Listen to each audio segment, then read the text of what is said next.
set, Dave? Okay, call the meeting to order. If you, just a minute, please. Is everything all set? Yep. Okay. Pledge of Allegiance. I pledge allegiance to the flag of the United States of America and to the republic for which it stands, one nation, under God, indivisible, with liberty and justice for all. Thank you. The next item is approval of minutes from October 6, 2021. Is there a motion to approve? So moved. By Jim Tripp. Is there a second? I'll second. It's Ralph. Seconded by Ralph Zampano. Any changes, errors, omissions? There being none, all in favor? Aye. Any opposed? Any abstentions? Motion carries. Before we go to the next item, I'm going to ask our videographers, is there a secretary, a recording secretary online? Either Sharon Hoy or another. Do you? Who else would be besides Sharon? Miss Sienna?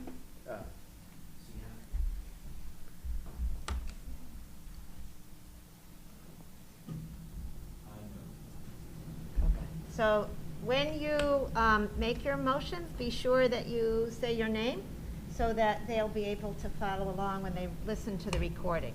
We're being recorded, okay? Thank you, everybody. Is there a motion to accept the agenda as presented? So moved. Jim Tripp. Second, Rick Sharp. Thanks, Rick. All in favor? Aye. Any opposed? Any abstentions? Motion carries.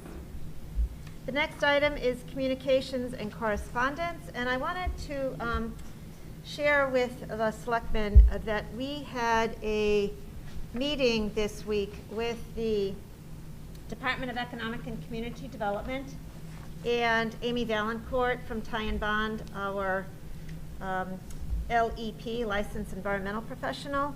And the purpose of the meeting was to talk about the Brownfield project on Brownstone Avenue. And the town had submitted a request for what's called a topper, which is 50% of the grant that we received for the cleanup at 222, 230, and 248 Brownstone Avenue. And as we proceeded in the meeting, there was an explanation of the bids that were received for the cleanup, which were as expected in the amount, the range that we had expected. And we know that we have about $500,000 of the $750,000 to spend on cleanup. And we explained that the majority of those dollars will be spent on 248. 248 is the most contaminated of the 3 parcels. So the cleanup will be based there. With an additional $375,000, additional cleanup can be done such that that land becomes right side up, so that it becomes of value to our market, so to speak. So the funding folks, Banu Chandri, who is head of Brownfield's redevelopment, told us that she would grant the $375,000 in additional money that would allow us to contract with the low bidder, who seems at this point at least to be a responsible bidder. References have been checked by Ty and Bond and it looks very positive. In addition, she said, we expect that the town will issue a request for proposal to entertain and to get a potential developer for that property. Their feeling is that it's more effective with towns to go out for an RFP as opposed to using multi-thousands of dollars of planning money. So I spoke with our planning office and we're going to be preparing a RFP that will be issued, and we hope this will be concurrent with the cleanup as it occurs. And if we are successful and we have a good developer, the developer then assumes responsibility for quite a bit of the additional cleanup that will need to happen. This is the way DECD is working with cities and towns throughout the state. to entice more development, more economic development, to put these properties back on the tax rolls, and to allow us to have a nicely developed area. So we're going to be working on that. More details will become available, but we will be submitting the low bid along with the other bids to DECD, and we'll be putting together the RFP that will allow us to have those additional dollars for cleanup of 248. 222 and 230 are not as contaminated with soil. There'll still be some additional testing done. You'll remember there was a question mark as to whether there were PCBs that needed to be addressed of a level that would need additional cleanup. So that I anticipate will happen. But we have lots of opportunity, and I know we have a developer here tonight who will be digging a lot of soil. There's going to be a need on this project for clean fill. And our environmental professional said that this would be something that might be very advantageous to developers that are developing subdivisions or other kinds of projects if they have clean fill. So I wanted to let you know about that. More information will be forthcoming, and I think this overall is very good news for our community. Any questions from the selectmen? Sounds good. Okay. Sounds good. Public comment in the audience? Okay, we'll move on.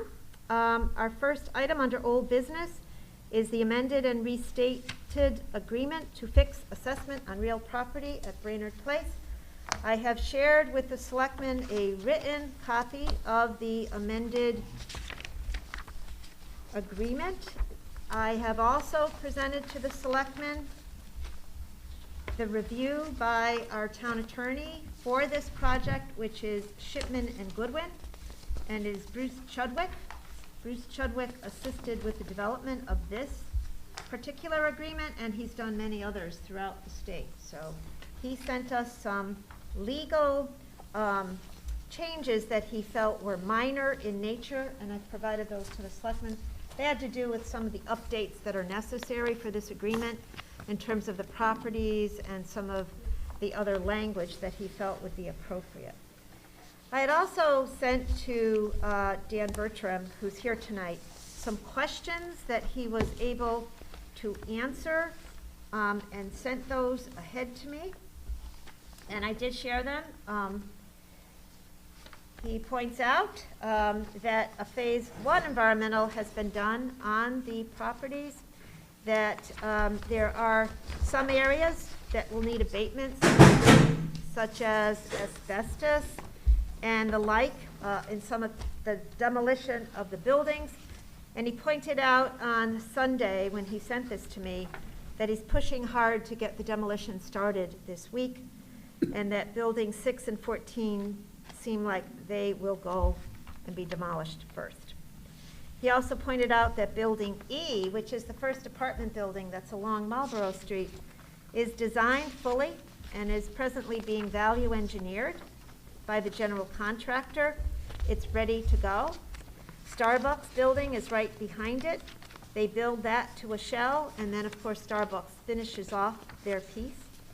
They will fit up the other 1,800 square feet of that building as the tenant becomes available.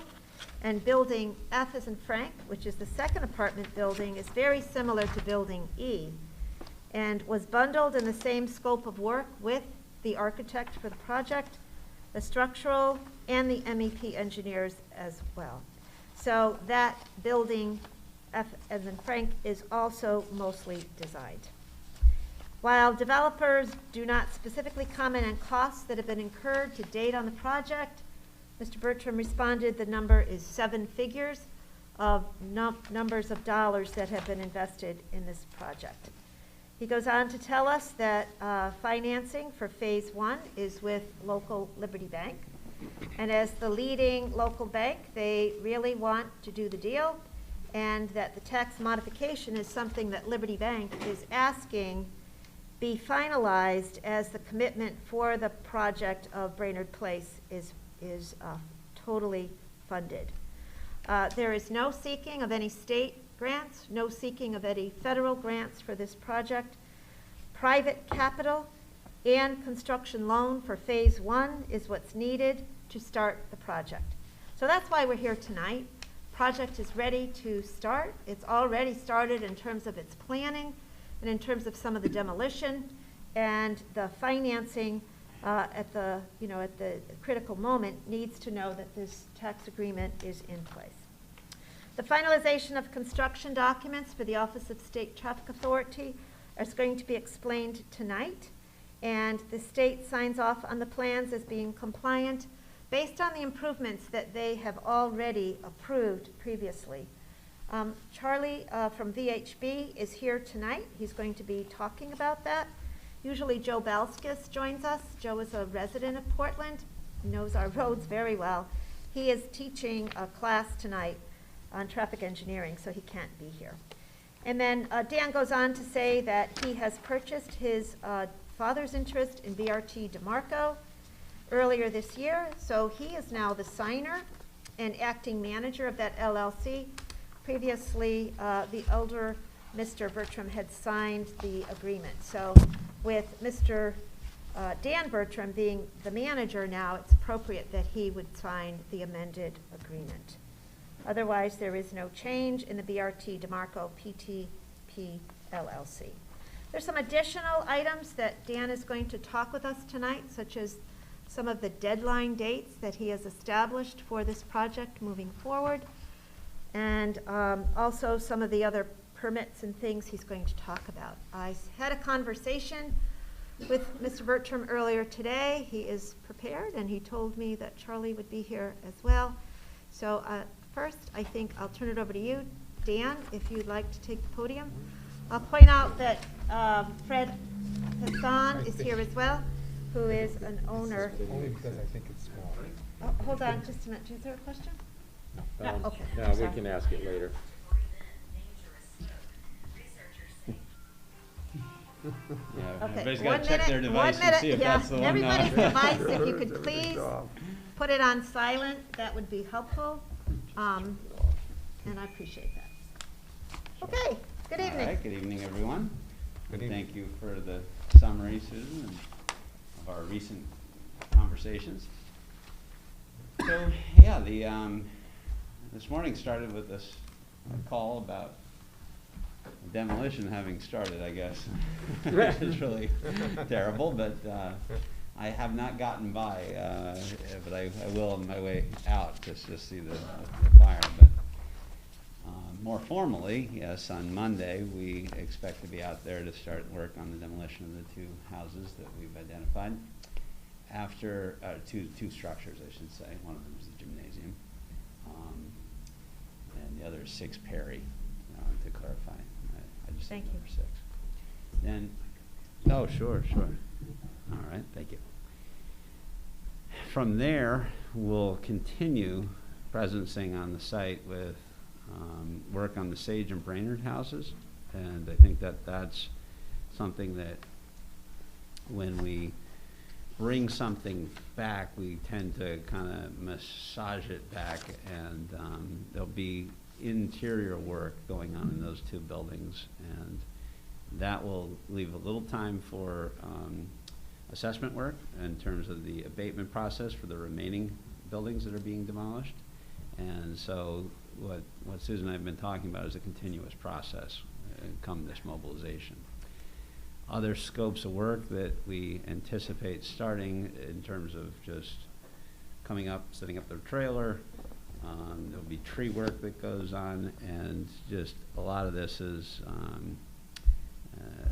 to get the site utilities going. Now, we also talked specifically about the permit application that had been submitted for the Building E foundation, which is the first apartment building over on the edge of Perry and Marlborough there. That one, I guess in terms of things that we committed to timeline-wise, we would plan to pick up that permit by the end of December and to submit for the full building permit, which is the, for the building above the foundation essentially. So it's a foundation and a transfer slab that's been submitted for, and then it's a wood frame construction from there going up. So that's just to help visualize what the moving pieces are. So we would submit those plans by December 31st. Coincident with that timeline is also the posting of the bond for the, on the traffic side of things, and that's something that Charlie will talk about some of that. And then we had some dates that rolled into next year for permitting submissions on the Starbucks building and also for Brainerd and Sage. And so given that all of those things that I just mentioned, that first apartment building, the amenity of Brainerd, the Sage House, and since we have Starbucks queued up, those are all things that are within our control that we can give dates to and focus on those deliverables, because we're not waiting for anybody else at this point. We're basically just closing the financing and getting this thing kicked off. You'd asked about the consolidation of the lots. That will be coincident with the closing of the construction loan. And so all these things weave together, and from our perspective, and from everyone else's, I'm sure, it's been a long time getting here, but you know, we're here. And so that part is nice. And so I think in terms of summary, I think we had a couple of, I should look here. I think we had March 31st for the Starbucks submission, right? And then May 31st, this is all 2022, for the Sage and Brainerd submissions for building permits. So, but I expect to be in those buildings long in advance, because it's something where brush around the perimeter, I think, was, Fred, was that cut this week? Was that done around the perimeter of Brainerd? Okay. So the vines that are growing up around Brainerd were cut at the base so that then they could die essentially, and then we could, in a controlled fashion, take them from the building and try to minimize the amount of damage to the exteriors. So there's just a bunch of things like that. That's probably a great example alone of just the stepwise process you take to bringing the building back, right?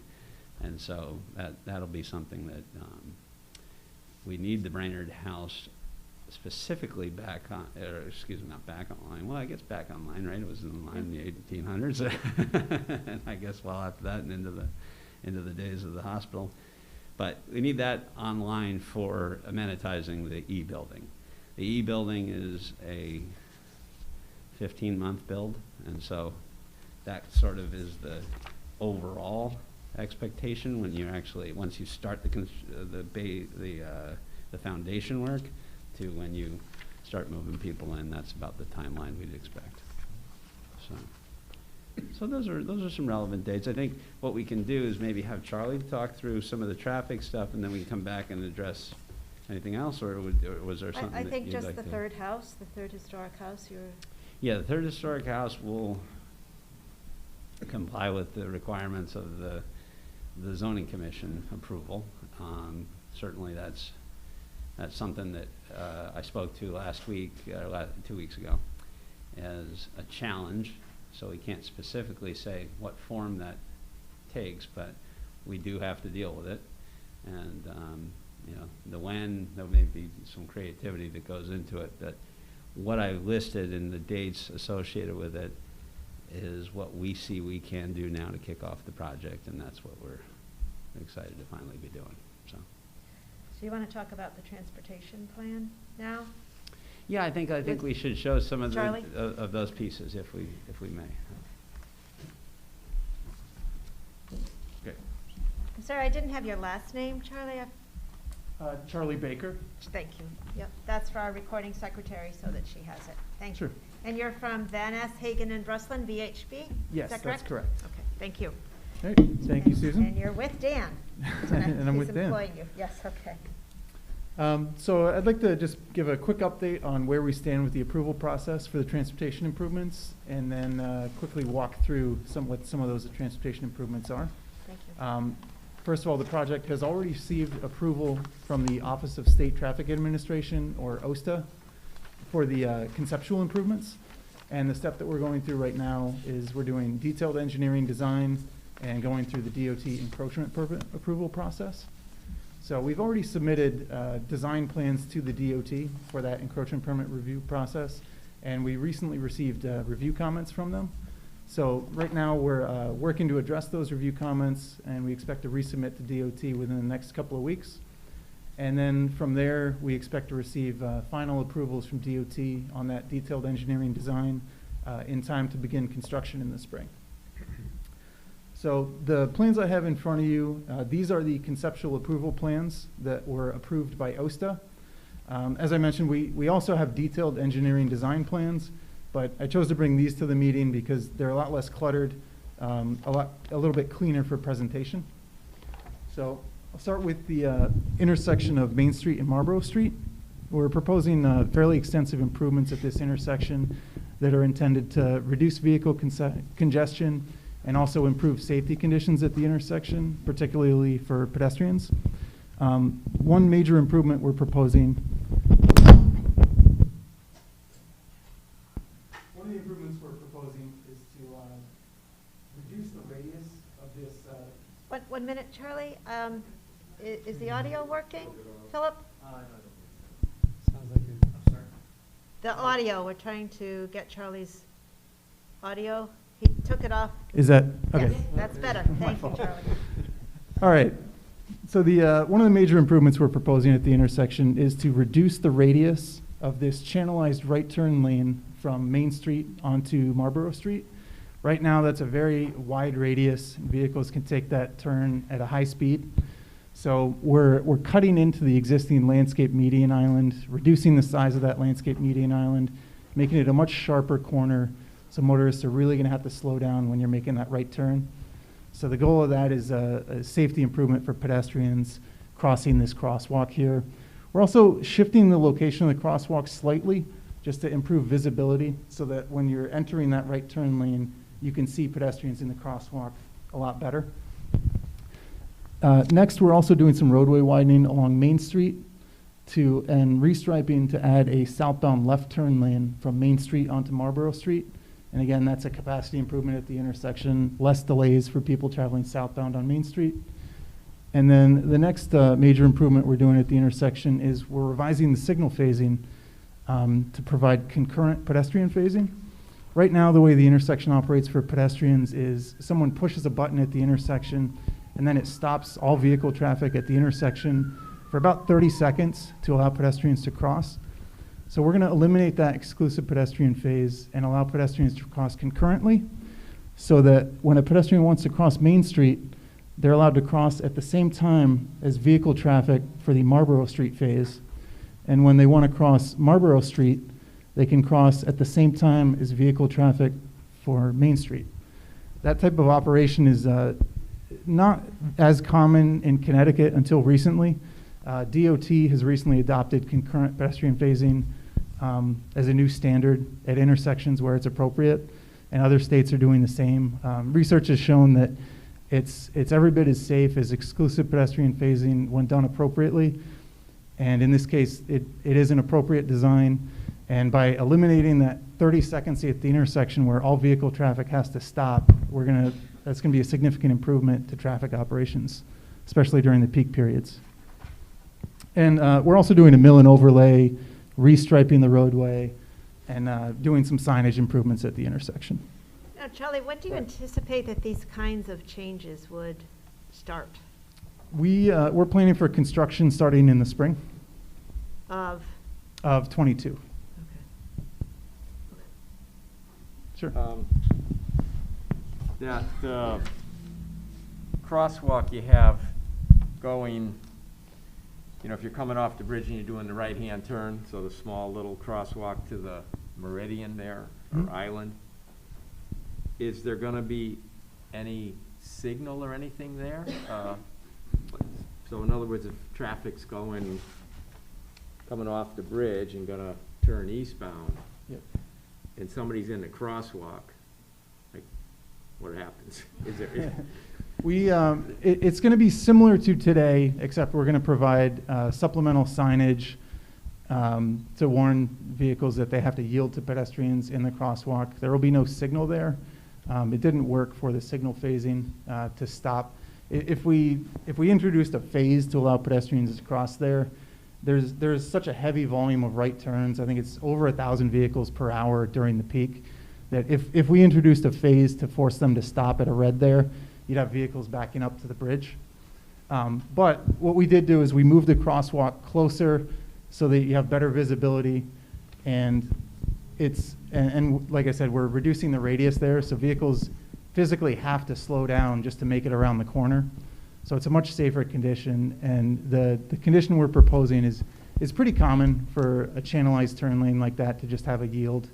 And with the additional signage, we're proposing to warn vehicles that there will be pedestrians there. We think it's a significant betterment to what you have out there now. have you ever considered using those crosswalk signs that, like, actually flash? Yeah.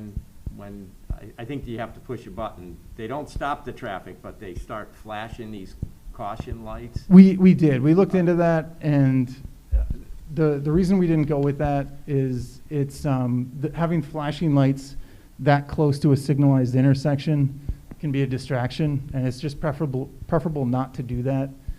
We talked about that with DOT, and they were in agreement that you just don't want to have additional flashing lights in that close proximity to a traffic signal. Okay, thank you. Sure. So now I'll just move on to the proposed driveway on Marlborough Street, which should be on the back side of the 11 by 17s you have. So the proposed driveway on Marlborough Street is located about 750 feet east of Main Street, and we're proposing to install a new traffic signal for this driveway. It was approved by the Office of State Traffic Administration already to signalize it, and there's enough traffic coming out of the development that it meets all applicable warrants to install a signal. So in addition to the signal, we're also cutting into the median island on Marlborough Street to provide a left turn lane turning into the site, and doing a mill and overlay and pavement marking and signage improvements in the intersection as appropriate. And then this signal will be coordinated with the Main Street signal, 750 feet to the west, to provide proper progression between the signals so that you don't have queues backing up from Main Street through our site driveway. So I think I have a that's... question, sir. Sure. So when that signal light is energized to stop the traffic, and you said peak hours of 1,000 cars per hour, I mean, I'm not anticipating the 700 feet being all the way back with cars, but as those people are hanging on that tight right-hand turn off the bridge, you'd think there's going to be like any spiking of brakes, like, oh, traffic is now stopped here because the cars are backed up? We did analysis as part of the OSTA approval process, and our analysis shows that queues, when they reach this signal, they're not going to back up all the way to the right turn lane. So it should be... That's what I was wondering. So you're saying about half the distance, maybe 300 feet would be backed up, or even less? I don't recall the number exactly off the top of my head, but I do know our analysis showed that it wouldn't back up to the right turn lane. Okay. So when you're coming around that right turn lane, you should have time. You'll see the queues in front of you, and you'll have time to stop. You're not going to round the corner and then just be blindsided by the back of a car right in front of you. Thank you. Yep.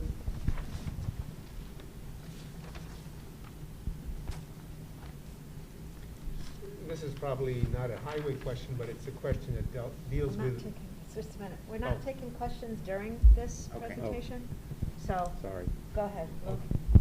Okay. I'm sorry, no, I meant public public comment will be later. Right now, Okay. it's selectmen asking questions. All right. Luke? Okay. Luke here. The question I have on the side by the curve, there seems to be a sidewalk that kind of ends. Will there be a sidewalk all the way on in front of the Youngcrest building, all the way up to the next crosswalk? The sidewalk, it's hard to follow, but this is where you're talking about, correct? Yes, Okay. right. It's hard to follow, but the sidewalk is going to continue all along the site.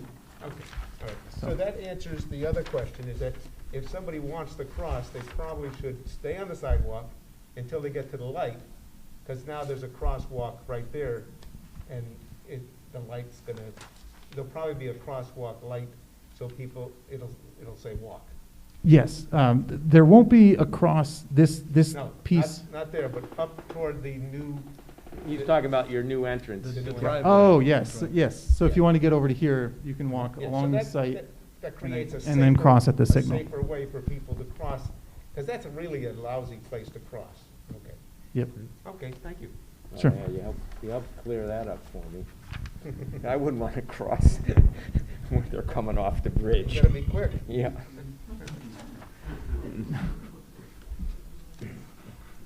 Other questions for Charlie?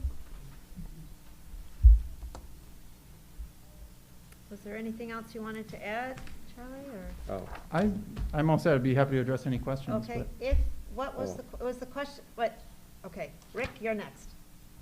so just back to Lou's question for a second. On the crosswalk by your entrance, is that going to be the more traditional where the signals stop the traffic and then they Yes. cross? Yes, and the reason for that is it's heavier turning movement volumes coming out of the driveway.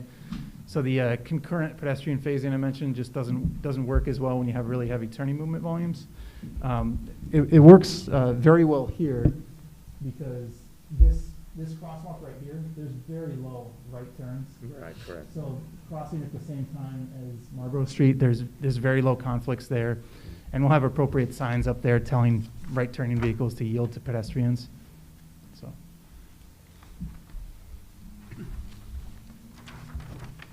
Thank you. I have a question for you. Yes, we have. Wait, we have another selectman question first. Oh, okay. Go ahead, Yeah, no, yeah, go ahead, Mike, you're next. So, in terms of the entire development, is there anything else you need to get from the state in terms of approvals for things that you need to do here? As the project moves forward, do you anticipate any bottlenecks? And like what other things would have to be approved once these are done? The encroachment encroachment permit approval process is the last step in the approvals from the DOT. Mm-hmm. And that is for all work done within the DOT right-of-way. Mm-hmm. So that includes the transportation improvements, any utility connections, driveway connections, that type of stuff. Are there any timeouts for those permits, or are they good for now until the project is done? They are, I mean, it's going through the review process right now. Mm-hmm. So what's going to happen when they've completed their review is they'll send a letter stating that they have no further comments. And then the contractor that is doing the work files a permit to do the work. And that's just administrative on that end, once they've completed their review. There's already, I believe, on the land records, the approval that OSTA did for this work. Yes. So this is fine tuning the work that was already approved by OSTA a few years ago, which did take a long time. Yep. I think it was over a year of review that VHB went through with DOT, and I attended a few of those meetings. They're pretty intense. And there is on the land records the fact that they approved the plans. And the bond amount is $1.6 million. And so once you post that, that gives you plenty of motivation to keep Yeah. moving. What Dan is saying, and the audience can't hear, Oh, I'm sorry. the bond that will need to be posted is 1.6 million. And he's anticipating that would be December 31, thereabouts, 2021. And obviously, that's motivation to proceed with this work in spring. And as you know, typically, road work like this would be done outside of the winter season. So this is a very, very involved process that has been ongoing for a long time. And as I said, a lot of reviewers have been part of that. I will allow one question, but I am not going to allow public comment at this time. Is there a question related to transportation? Because we have more to cover, and I want to make sure we cover it Yes, all. we have a question on traffic flow. Residents of Perry Avenue have a concern about entering and exiting Perry Avenue at the traffic light where cars will be exiting the development on Route 66. Will there be a no right on the red side?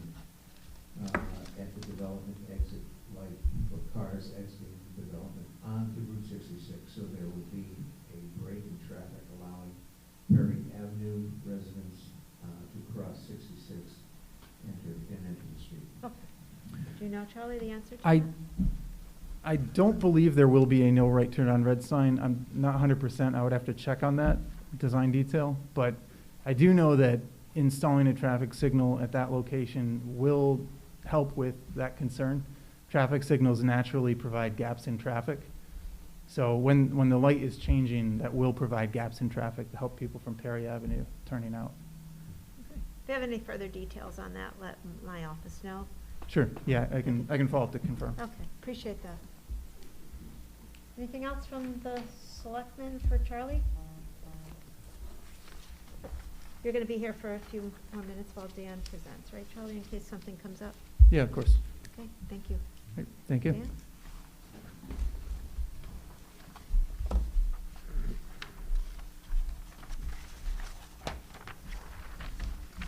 I have one note that I wanted to make from our Public Works. It says that demolition for Monday would need to stop until utilities are secured, as has been requested. Existing water and sewer service would have to be secured, and that would be through Bob Shea's office. I know that's been talked about previously, so I wanted to make that note. Sure. And I think all I would say on my level is that I sure hope our troops conform with all the regulations when they're performing work. My task has been to deploy them and start doing work, but certainly to the extent that there's a way that they need to address utilities or anything else, site conditioning, in order to conduct that work, they need to comply. And that, they're just myriad things along those lines. Yeah, And so well, they'll need to contact Bob Shea at Public Works. that's fine. Thank you. We'll notify them to Okay, do so. thank you. Sure.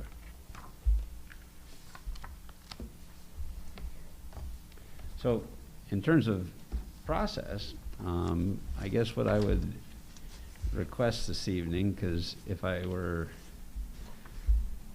from a larger perspective, recapping what we talked about last week, which was, or 2 weeks ago, sorry. It's adjustment of dates in the old tax agreement, and the idea that if we build a building in the relevant time period, that when we complete it, that it gets the tax benefit. And then the only other category of thing going on in that language was truing it up to the actual approved site plan, right? Because when we came through originally, we had what we were hoping to do, but we hadn't gone through the actual zoning process. Now that we have, we're just tying the actual zoning approval in with this agreement. So our request would be to, I think as we had done in the prior iteration, for the board to empower Susan to finalize an agreement pursuant to certain conditions that we're discussing tonight, so that there's a framework blessing, but then the finalization of a document would be something that we could do over the next several days, so that we could know that everything is proceeding properly, and then we can make these deliverable dates that we've been talking about. Phase 1 would be completed on or before March 14, 2024. And Phase 2 will be completed on or before March 14, 2027. In the event that either one or both of these phases of the project's construction are not completed within these timeframes, then this agreement will not be applicable to any eligible building, including any portion of Building A not completed on time from either phase, unless otherwise authorized by action of the Board of Selectmen, or in this agreement allowing BRT any extension of time to cure failure to complete. So that's pretty strong language, that this has to be completed within these strict timeframes, and also the timeframes you mentioned earlier. Well, and I think the language that we're, that I was alluding to as it relates to, say, building E, and the Starbucks building, and Brainerd, and Sage, and all these improvements that we know we're the decision makers on, we're dressed up and ready to go. Should something else not occur in phase one, they still get the benefit.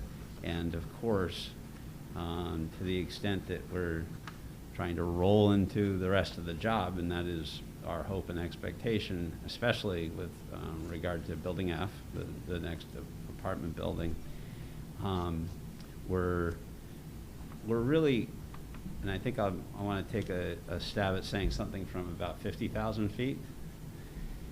We're taking a leap of faith with you, the same way that you are by authorizing this type of an incentive. It doesn't have a benefit unless we build something. We start a process and make large investments and hope that it's a collaboration, and it has been.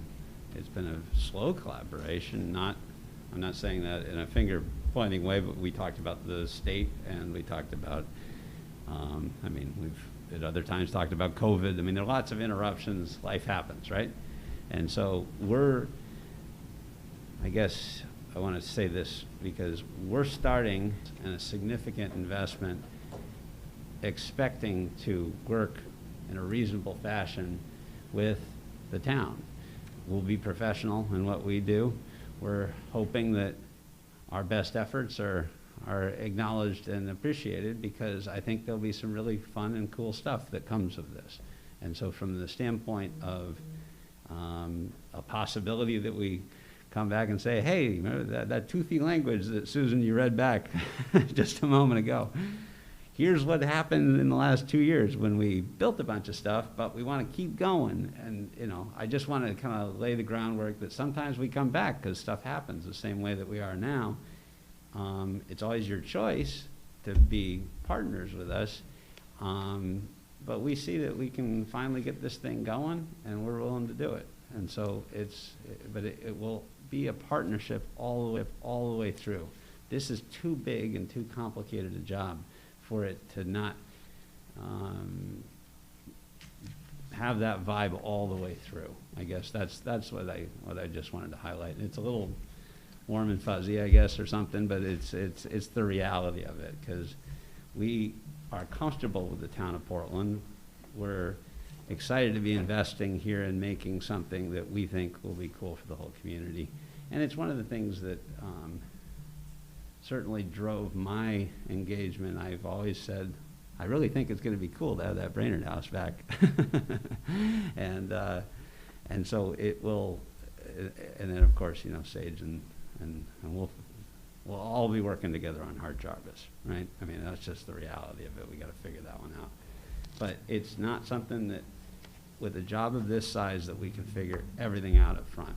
We basically say we're going to make a very significant investment. We're going to get this going, and we appreciate the help in that partnership. Well, the agreement states, and this, I think these prices may have gone up. It does state $30 million minimum investment in this project, and certainly that's a significant investment in our community. Means jobs, means new opportunities, and we certainly have been working very hard on this. Absolutely. Project. Rick, did you have anything you want to add? Yeah, I just want to ask you a couple of questions. Yeah, fire away. So that I understand better. I'll start by saying I've been a proponent of this, not opponent, proponent of this project, so don't read anything more on this. No. Just me Fire trying away. to figure I out, appreciate it, Rick. what is the, Hart will comply with, the Hart Jarvis House will comply with the zoning approval. What does the zoning approval say? The zoning approval we're makes supposed to do reference to our allowing a nonprofit to move it on site. It is, I haven't read that language in the last couple of months, but that's the thrust of it. And so when we came up to town, and we named it Brainerd Place because I really keyed in on the Brainerd house, and actually it was interesting when I was listening to Charlie's presentation, there was a logical place for the entrance to the whole property to be based on the location of the Brainerd house. To me, all these things weave together, and we worked together on that with the town and with the state, because the state would have liked to have an entrance farther away from the intersection, right? But there are so many things we're trying to balance, and that was what was so complicated about this approval, the historic piece of it. And so we incrementally got our head around and negotiated the tax abatement in the context of the historic restoration work. And so if you took the same square footage of amenity, right, and you just built a new building, right, you'd save a lot of money over what the restoration of these historic buildings will actually require. And so that part, we signed up very squarely on Brainerd and Sage. So the Hart Jarvis piece, we're making a reference to the zoning approval because that's where they essentially approved a master plan of development that contemplated its being relocated to that southwest portion of the site. And I think that might have been another piece of the language that we were to give a piece of our property for the Hart Jarvis house to reside on, right? And so we would be contributing that, and some parking spaces and some maintenance on those parking spaces. So there are some things baked into that cake that are our negotiated piece of the Hart Jarvis house. Beyond that, I think it's an open question. It's something we'll be talking to the community about, because we do need help on the Hart Jarvis house. We know all the range of outcomes on how the first phase has to roll out, and so there'll be more and more attention on it. But I think I'll go back to the first comment, which is we're not going to figure everything out just so that we can start. We just can't.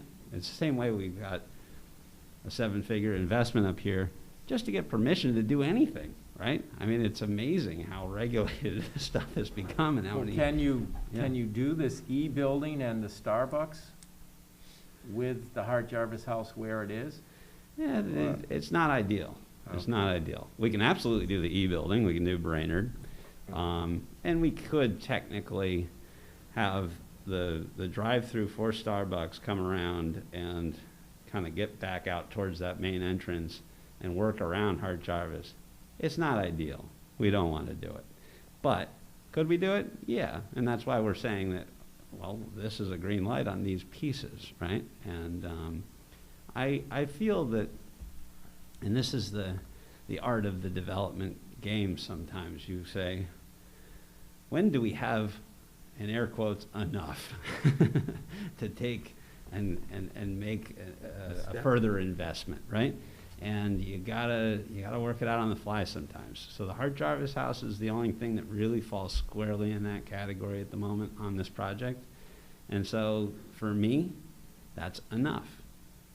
And actually, I told Susan I wasn't going to say this. For my father, it wasn't enough, okay? There's a reason he's not on the job anymore, because he was more conservative than I am. And so I was willing to step up and do it. And we both love Fred, don't get me wrong, right? But I'm willing to step off. Right? Okay, so that's fine. You've answered that.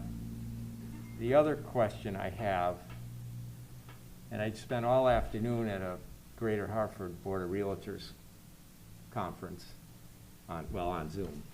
And anyway, one of the big things is, like, residential's hot, industrial's hot, and retail is kind of slow, and office is slow. So my question is, are you going to be able to get the retail portion going? I thought all along that you had to build so much retail for every apartment. Yes. And you know, do you have enough retail players to kind of keep the project going, or are we gonna maybe Yeah, have to have a so- talk so- about so- that at some point down So the road? Rick, you asked the perfect first question, given the broad way I chose to answer it, right? Yeah, To segue into the answer to this question. And again, a lot of guys would say, no, there's not enough on the commercial side for all the reasons you're citing, right? The commercial real estate side of things is structurally restructuring, right? Across the world, probably, right? And so you have these manifestations that the suburbs are in vogue in a way that they haven't been in the last decade anyway. And so that's driving some of the housing and demand, right, in our neck of the woods. And that's great. It's a strength, it's a building block. The bridge, in my mind, to retail in its first iteration is Starbucks. Starbucks is a good user to have in your residential community, but it's also a good user to have in anything because it's a high traffic generator. People will come in for it. And so we are dressed up and ready to go. We didn't talk about the gyrations this week anyway. I talked about it a little bit last week, from Atlantic Realty, a Boston-based, to a relaunch with Sullivan Hayes, a more local focused commercial brokerage. But we are planning the push based on our starting the job in a visible way, because, and I think I referenced this before, when I got here, this was a failed commercial job that had been sitting around and not going anywhere for too long, and that was 2015, right? It was already old and tired, and people were like, yeah, we heard about that one. So we have to take and put on a show of strength. We have to build something, right? And we are doing a build it and they will come, because sometimes that's the only card you have to play, right? So from the standpoint of phase one and its programming and the balancing that you're talking about, it's the pharmacy pad location in addition to the Starbucks, the Sage, the Brainerd, the Building E, and the move of H, right, Hard Jarvis. So we feel that that commercial component along Main and Marlborough is sufficiently strong that we'll figure it out, okay? I could be back here talking about phase two, right? Building A is a scary building in the context of the question that you're asking, okay? But it's for another day. We have to get this job started, and we're willing to do it even while we're experiencing our way to a solution, because if we don't, and I had this conversation with a lot of people 6-9 months ago when the supply chain stuff was really raging and everybody's reading the headlines about lumber prices and, oh goodness, it's up by multiples.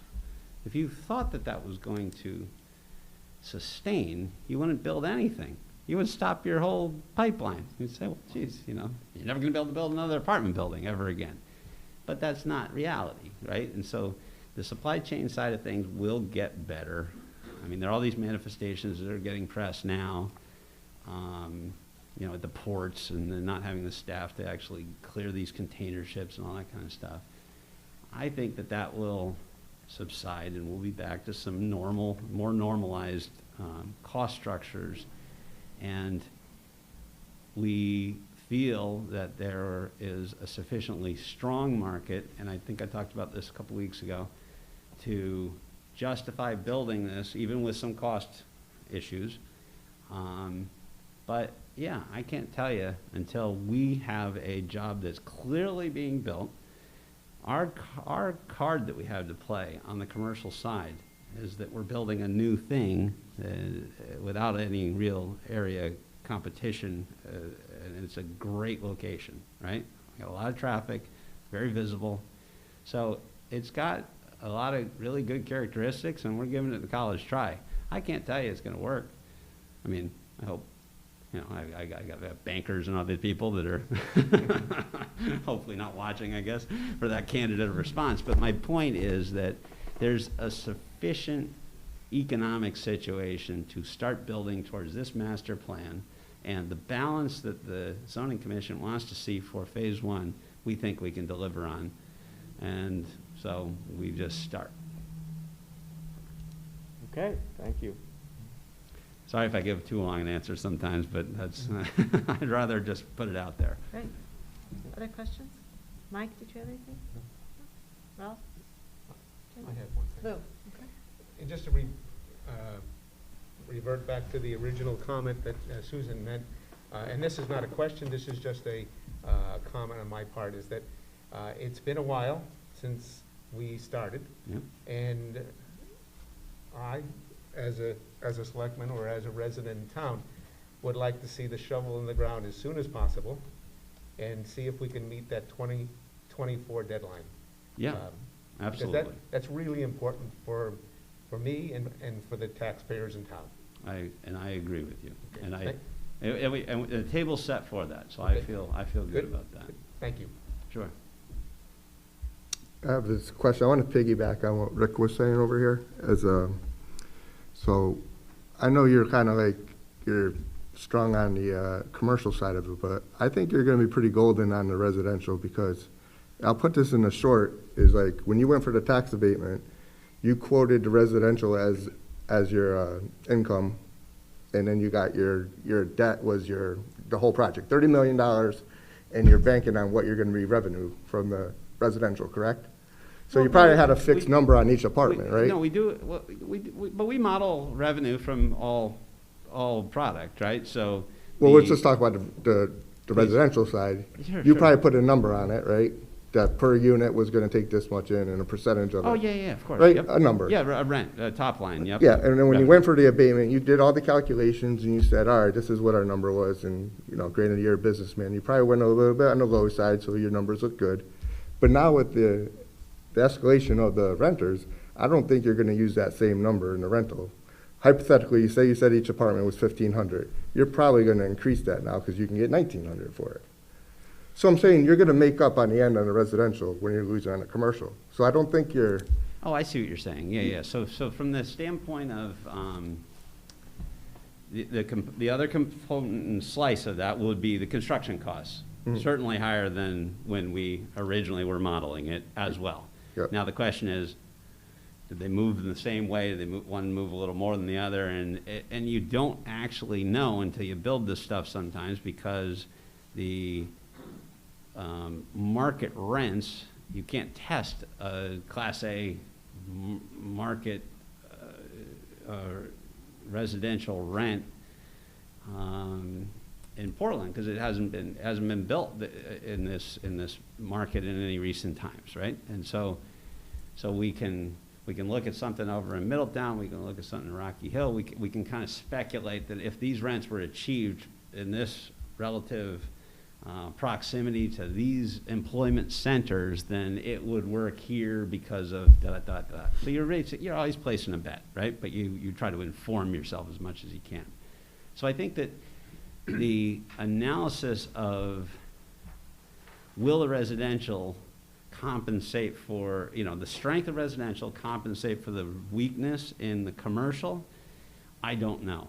Time will tell on that, right? But certainly we have said for the mobilization we're talking about for phase one, I agree with the thrust of your question, which is, yeah, we've said we'll work it out, right? And if we can't get say we do a pad with CVS and they don't build it, right, in the time frame, but we did what we were supposed to do. We delivered them a pad location because that's the extent of that engagement if they do their normal thing.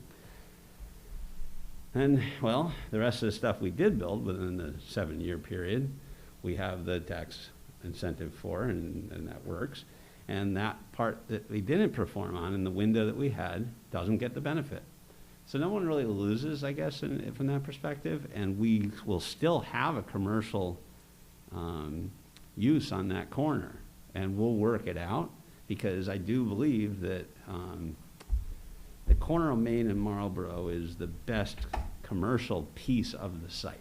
It's just so visible.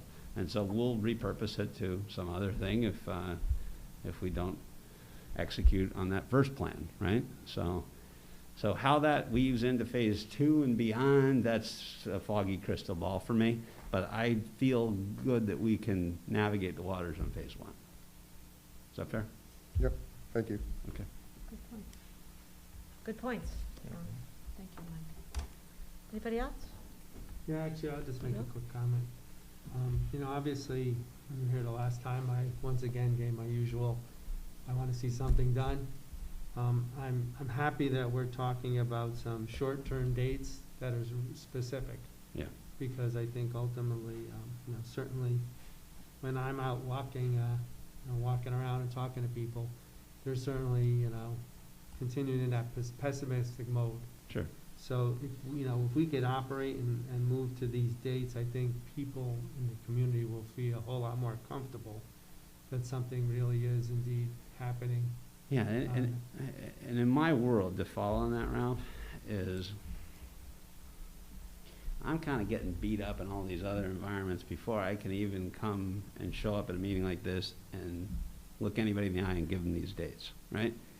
So my mind is actually onto the Hart Jarvis house, phase 2. I'm actually thinking about all that stuff. I'm not actually thinking about phase 1 that much anymore. I'm reporting on it. But I already had all those battles, right? So that'll happen. Everybody will see it. We'll be happy.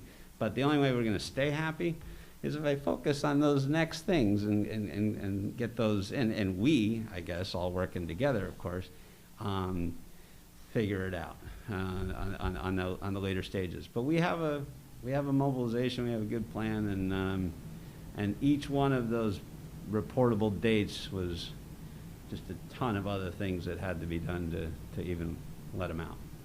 You know, and I guess what you'd say is that, you know, certainly when I got my text this morning about the fire, Yeah. it was it's certainly an irony to the fact that you were going to be here this evening, and certainly our concern has to be to get this moving, because we can't continue to be exposed in that property for this type of activity. I said that on the phone today.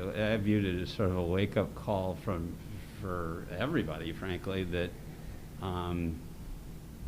something has to be done. It's always been in the plan. I mean, it's not like we're not all trying to get something to happen, but when I think about it, was 2007 that the place closed down, and it hasn't had a use since. We're actually pretty fortunate that nothing's happened, even, you know, and even this, there was no loss of life. There were, I mean, all the big ticket things we're still okay on.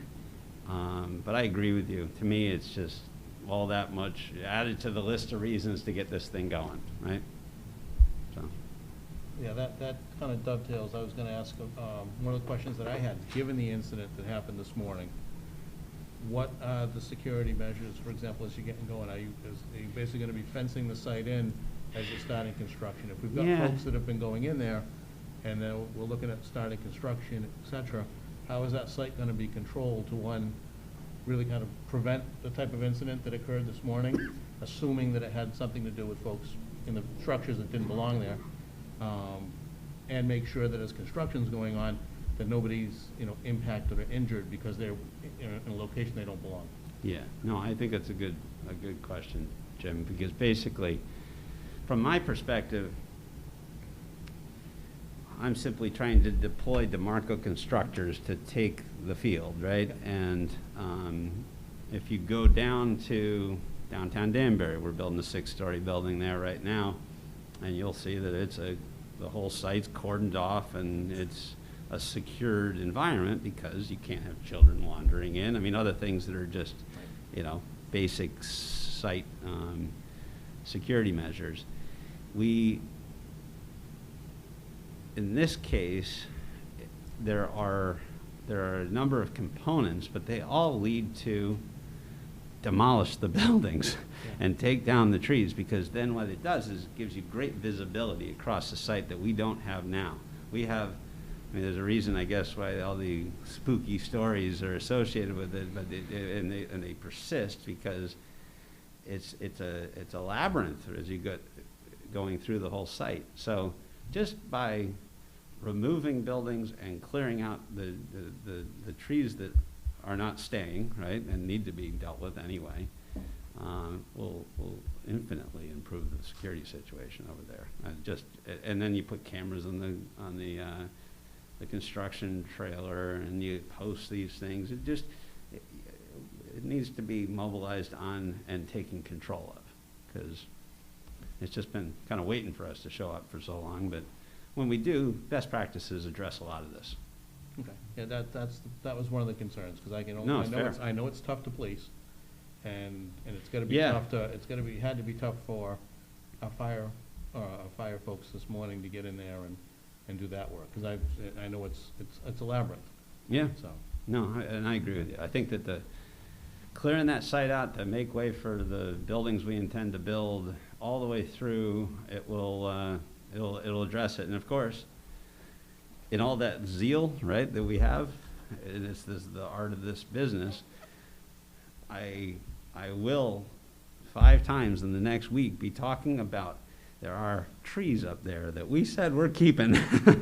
Because once you get out there and you get some rough and tumble guys turned loose, you got to make sure you don't screw that part up, right? But that's just the process. And so we have very good professionals. We just got to get them here. So, Thank you. sure. While you're mentioning about the clearing of the trees and the demolition and everything, one of the major questions we all selectmen here probably get asked is like, why hasn't that process started 2 years ago? So I've been on the board for 2 years now. I haven't seen it. So can you give us an answer of why none of the demo or the clearing money. started? It costs money. So you really, you concentrate your investment on the soft costs to get approvals to start. And then when you start, you want to start with some real vigor, right? The reason I'm thinking about the later phases and getting into them as quickly as possible is that we can't do this job and only build phase 1 and have, oh, okay, we'll just wait indefinitely for phase 2. There are way too many infrastructure costs that has to go in to enable the entire project to get built. And so it's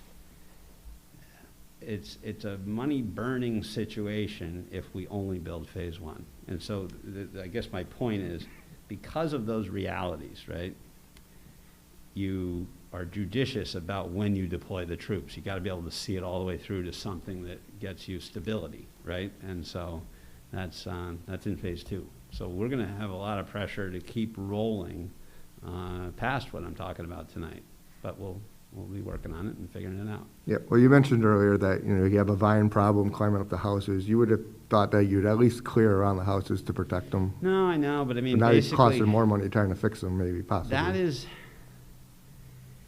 That is a fair comment that I would feel more guilty about if I didn't know all the other stuff I had to deal with to get to here tonight to tell you we're actually starting. And so I think there's always I'm not calling you a Monday morning quarterback, but there's always a process where you can say, hey, that could have been improved, and I would be the first guy to agree with you, right? Like, oh, we could have done a couple of different things. In terms of a material motivation on the whole site, though, until we knew that we could deliver product, right, it was not a green light you could give it. And when you're looking at the COVID supply chain stuff just within the last 12 months, where costs are through the roof and nobody really knows when anything's going to settle back down, and there was a lot of uncertainty even in the not so distant past here. But I guess human beings are good at marching forward, right, and forgetting about the hardships and moving along. But go ahead. Sorry. One last thing, have you secured the properties you need on Perry Avenue? I guess was. In terms of, well, how do you mean? Wasn't some of those houses supposed to come down along Perry Avenue that? Well, they're part of the demolition plan. Okay, is so that's to part take of those the- down. Yeah, that's part of our demolition plan. That Okay. is, it's really the west side Right. of Perry, all of them. Okay, but you've secured the properties then? Oh, yeah, no, Yeah. absolutely. Yeah. We Okay. we have control over what we need, the land we need to do things to, absolutely, All right, thank you. absolutely. Any other questions? Okay, I guess it comes down to what do you want to do? Well, we can approve this. I think I'd like to see all the blanks filled in before I do approve it. Okay. It looks like there's some things that, some dates and some numbers and stuff like that. But I'm in full agreement with moving forward as long as we have the caveat that this will be done by 2024, at least this portion. That date is in this agreement. Yeah, no, if it's not, the buildings that were supposed to be done in that time period will get no benefit. Right. They'll have been built and won't have, Yeah. So, but any building that gets built by that date in 2024, that discrete building gets the benefit. That's the key that the bank is requiring. They're saying, we don't want to lend you to build a building that doesn't have this benefit if you do what you were supposed to do in the time frame allotted for it. And that I think is a fair constraint to put on us.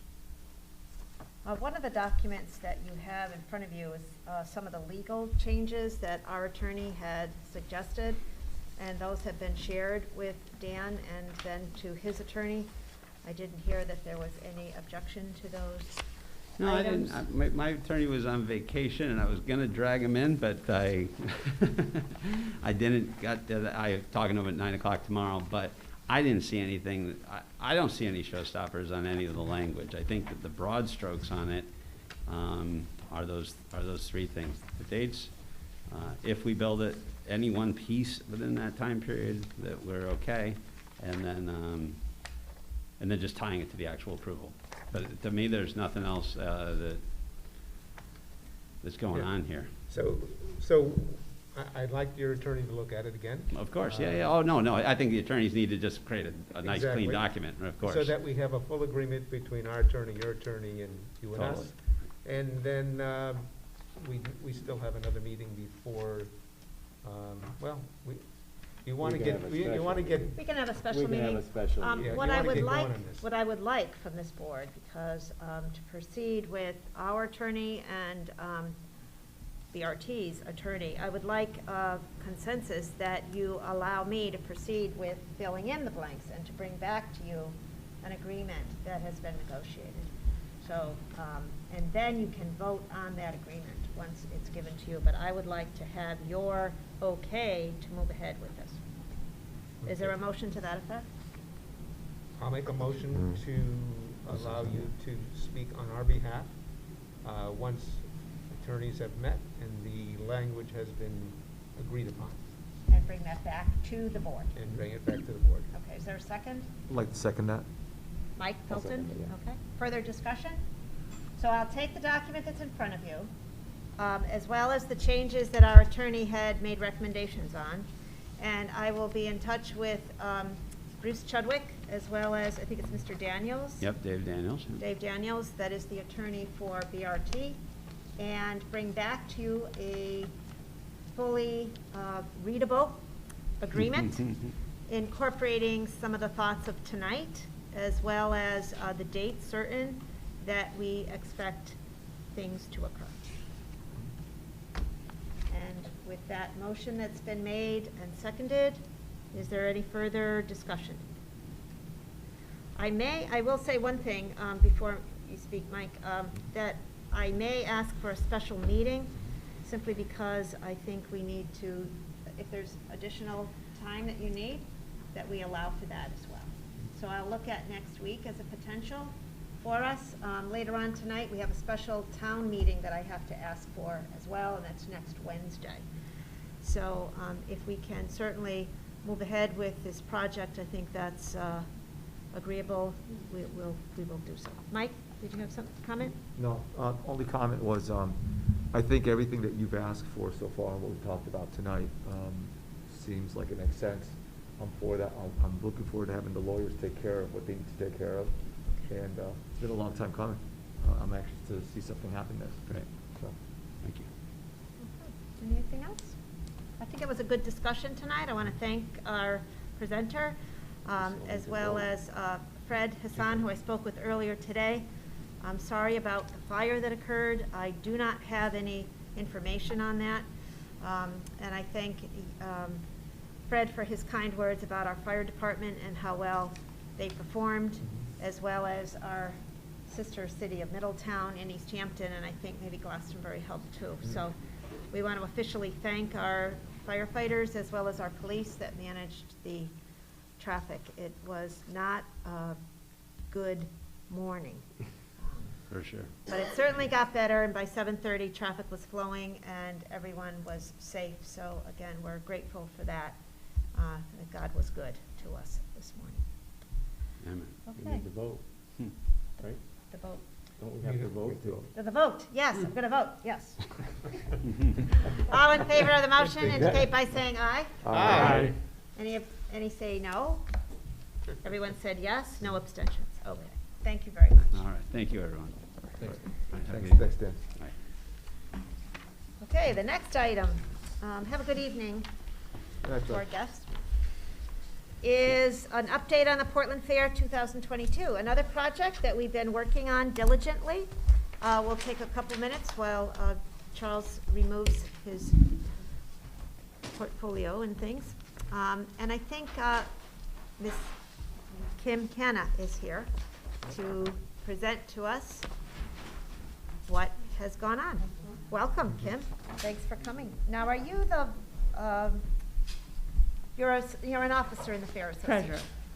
Treasurer. Don Thank and you. Kelly are away this week, so. You may want to adjust your microphone, Kim. Okay. I don't know about you, but sometimes with these masks. This mask, yeah. I know. I know, it's It's easier hard. if you talk right into them. Thank you, Okay. Kim. Welcome. So, thank you very much. We just wanted to say we appreciate all your support. Everybody's been kind of helpful since our little emergency cancellation happened. And we're determined to put the fair on again. We just need to find a usable space. So, last week, Wednesday and Thursday, we had meetings we started at the soccer field on Middlesex Avenue. It was not a bad meeting, but there was a lot of negative commenting. There, it was pointed out that there's been a lot of money put into those fields for athletics, and there was some question that even though we would make any necessary repairs, they would be done fast enough for the kids to be able to use the fields for the rest of the season. So we also went down and looked at the Riverfront Park. And that plan with the soccer fields, used the soccer fields and the Riverfront Park. And the parking lots so it was a very spread out venue, which made me nervous because I have to staff all those entrances and exits. So we went back again Thursday, and we kind of took the soccer fields off the board for now and went down and looked at the Riverfront Park again, and Mr. Tripp spent both days with us, which was very helpful. And we looked at what we could do with that park to get the space we need and yet not change the plan that park's been based on. It's a wooded park, it's got a lot of trails, and, as Don said, we need space. We need wide open space, and that park is not a wide open space in a lot of areas. So there was some suggestions made about if we could expand the parking areas, go back towards the Coast Guard station, go back towards that area, open up that part more towards the river, we could gain that open space that we need. So I think that the way and that would give us quite a bit of room, would make us more together, so it would solve that problem. And that still used the parking lots for the Midway. So it would still be, but we would be on two closer together parcels, which would be a little bit better. So the last that we left it last Thursday was the next step is to get together with the quorum and the fair and the town. It's town property, so to make changes to that property has to meet everybody's approval. We need the quorum's input. If amenable to opening that up. Seems to be a good place to open it up. It doesn't impact the trails and the stuff that they like in the back, but it gives them more parking also. So it could be of benefit to both. But now we need to get together with everybody and see how the quorum feels about it, how the fair committee feels about it, and how the town feels. You know, if they're able to allow us to make those changes to their property, if they're able to help us make those changes to the property, and to see what resources the quorum has and we have to make all this happen in a year. Because the fair is now 11 months away and not 12, so it's a lot of work, and we have, you know, we have to commit, the quorum has to commit, the town has to commit, and if that works, then that could be a good spot for our fair. So that's where we stand right now. I think that's a good summation of the Yeah. work that's been done so far. You know, I'll it open was it a up. lot of work and a little bit of time, and I appreciate that, you know, everybody took the time, because we're under the gun. You know, Yes. we start planning our fair when we leave on Sunday night. So, you know, we finish on Sunday, we're working on next year, and usually on that weekend, I'm already working on next year, so we need to get those commitments from everybody, from us, the quorum, the town, and know that we can move forward for next year with that plan. I'll open it up for questions or comments. I just I couldn't come to those meetings, but That's fine. Excuse me. I made some observations on the maps that Don had Mhm. given us, and just looking at them, I know that there was some trailers that were parked on the fair, on the park area where the people usually sit for the concerts. Right. And that's kind of really high-end real estate, and kinda I'm just pretty. wondering if those could be moved either under the bridge, or we do have parking near the sewer treatment plant that's town-owned and things like that. So I'm just thinking that maybe more land can be available for the park, for the fair, in the park area near the pavilion and the stage. Is that on the plan he originally, That was on one of the maps, yeah. from it's when he was it's gonna put the changed. When yeah, he came because, here, yeah. yeah, he was Yeah. taking the trailers from up top, you know, when people drop their stuff off, and putting it down there, so we wouldn't have as many trailers. I think your plan was to put the vendors in that, where we sit for the concerts. Yeah, I It would think be a that- good, yeah. Yeah. I think that would be a good real it would be a estate for good the spot vendors. for that. And the thing about that too is that, I know the map showed the vendors would be parking at the end of Middlesex Ave. Right. In that parking area. Right, That could be parking for patrons, I think, a good spot. a good spot. And the vendors, if they parked near the Anderson Farm with a shuttle, like a golf cart shuttle, that could bring vendors back and forth to the area in the back way, so they wouldn't Yeah. have to be, you know, running on the road, they have a separate They'd have a private separate, pathway. yeah, we could So look those at are that. just a couple of things that I thought, and then, of course, I think the truck pull, a good spot for that The would truck pull in the be- parking lot would be cool. well, either the parking lot or even down further where the brownfield is. If that's completed, that would be a nicer spot. It's away from houses, the noise Mhm. would be dissipated somewhat because it's further away from anybody that lives in that area. Right. And we, Susan and I had talked about that, and kind of in an aside, those are some of the ifs, because in a perfect world, that brownfield is cleaned up and ready to go next October, and you know what you're doing on it. Then we know we can make improvements there. Right. But if it's not, the alternate is to put that pull track in the parking lot, and the animal pull will be over in the parking lot also, off on the lower side. So there's more room if we're able to just clear that piece out to the Coast Guard station going that way, and it doesn't impact, you know, those wooded areas, the trails, you know, there's a lot of walkers, both days that we were down there. Right. It's a lot of people that go in there, and that's what they go there for, so. Kim, when you Yeah. say clear, 'cause I wasn't there Thursday, but. Right. Are you talking about like just taking all the trees down where that entrance area is to the Brownstone Park? Where there's kind of like overflow parking? I'm trying to visualize what you're, area you're talking Yeah, about going clearing. back towards that right away, And Near the Coast Guard. near the Coast Guard, so it So would if be you drove in to the, everything kind of to the left. to the yeah. left. Yeah. It's somewhat open now, but there's trees. There's, here yeah, and there. and we were, when, I think it was, Tom Bransfield that pointed out, you know, there's this area that hasn't been cleared yet, and it would give you a lot more room. And we started looking, we said, yeah, there is a lot more there than we realized, 'cause it is all woods, and you don't look at it, but it's got quite a bit of depth and quite a bit of room. The other advantage would be that you'd be able to see the river a little Yes. better. You'd be able to It would be a see beautiful- that it's yeah. there, and it would make for a nice entrance, I think.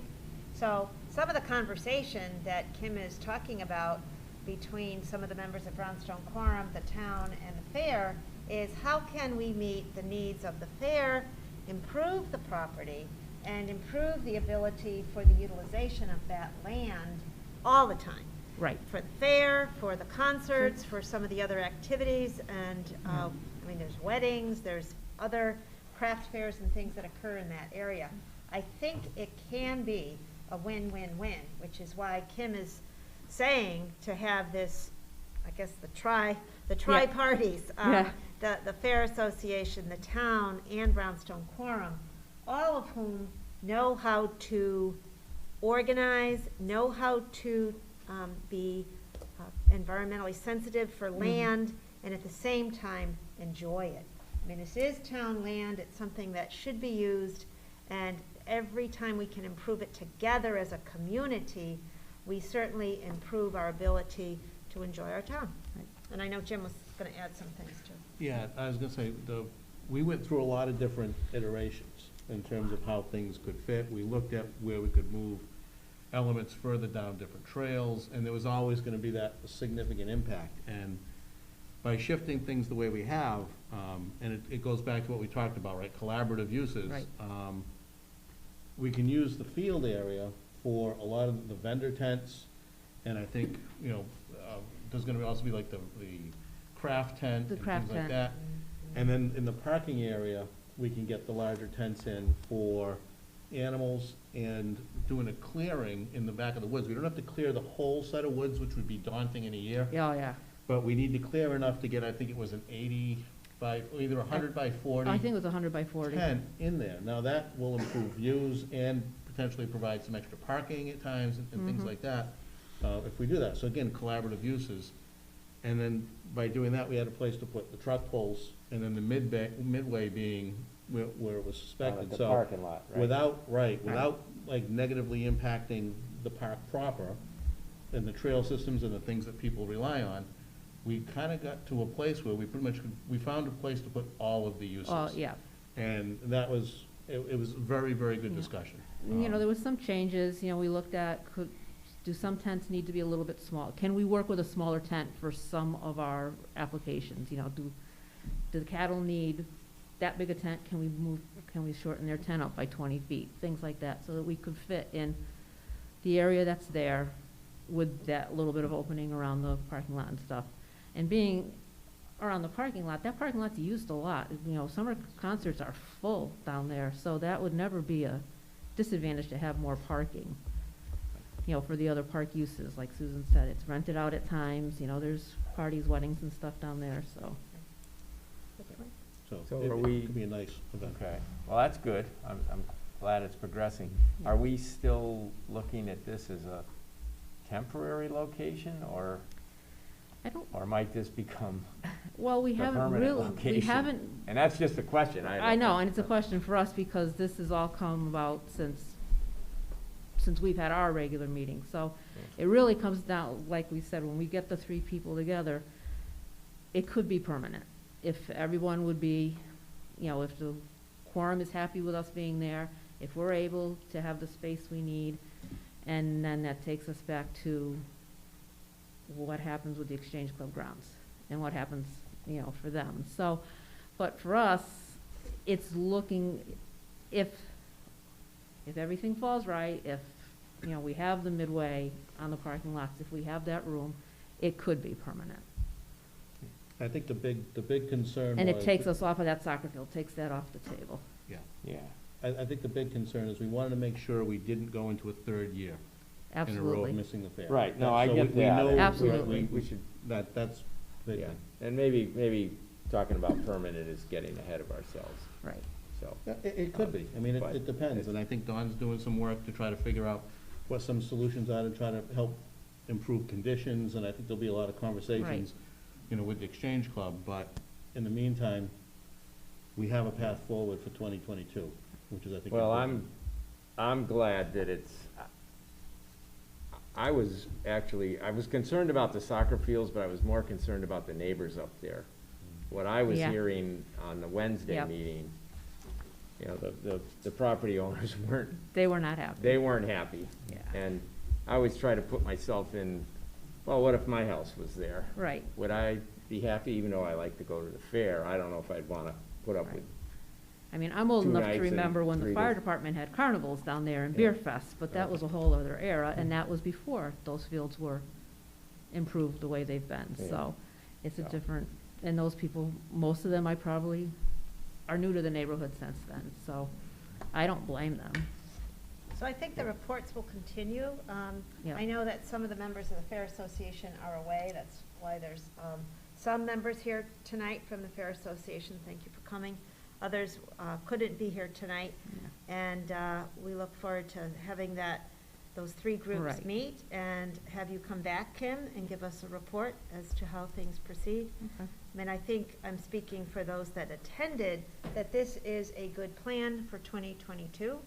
And permanent improvements to our land, which is town land, is beneficial.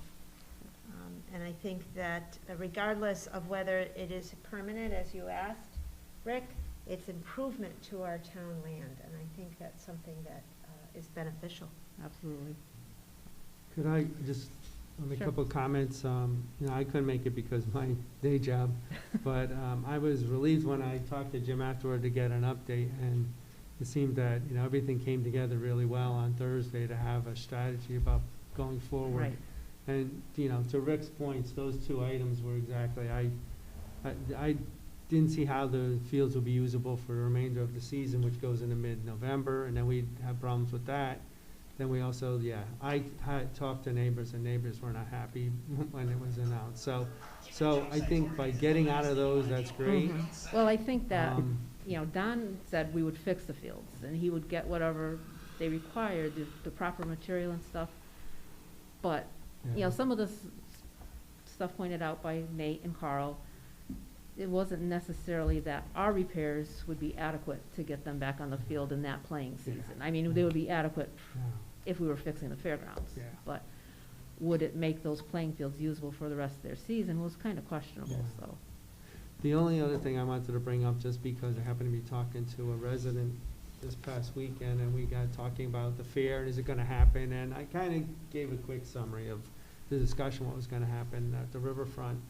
And she happened to be the wife of a handicapped individual that's in a wheelchair. Mhm. So we did have some conversation about handicap access, and they have one of the vans that opens on the side, so it requires a bigger amount of The bigger- handicap yep. space. So we talked briefly about that, and I'm like, well, I know they have the spots that probably would be difficult to try to use those type of spots, but he's like, even if I have a drop-off area where I could drop him off and I know I could go park somewhere else, and she goes, I've done that and it's been fine. Right. So I just bring it up because I know I just recently talked to the residents, so I'll just put a bug in your ear about Okay. that So kind that'll of be my item. thing to remember to bring to the meeting, so. So thanks. Okay. So get in touch and we'll Okay. try to get that meeting pretty soon. Pretty, all right. All right. Thank you. Thanks, great report. Thank you. Thanks, Gil.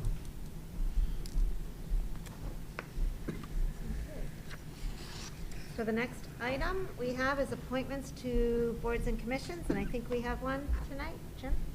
Yes, I'd like to nominate James Motes to a position on the Ethics Commission. And for our recording secretary, could you spell James's last name, please? Motes. Thank you. Is there a second to that nomination? I'll second that. Thank you. Lou Pear?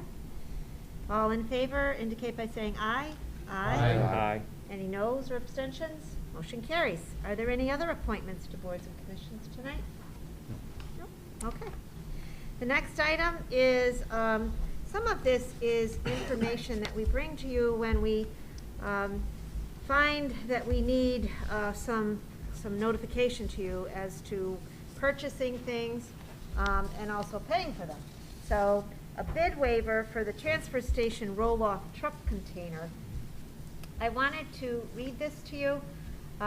Whereas the need exists within the Resource Recovery Department for a roll-off container to be used to transport bulky waste and recyclables, and whereas the authorizations for the container were included in the capital plan capital lease with the roll-off truck, and whereas the roll-off container needs to fit and work with the ordered roll-off truck, and whereas the price of steel during the pandemic has caused prices to rise for the truck and container, and whereas the Public Works Department has searched for and obtained other quotes from the limited number of suppliers of roll-off containers, and whereas East Coast Containers of 211 Brookside Road, Waterbury, Connecticut, 06708, can supply a container within a reasonable time at a cost of $10,400, and that will be compatible with the roll-off truck.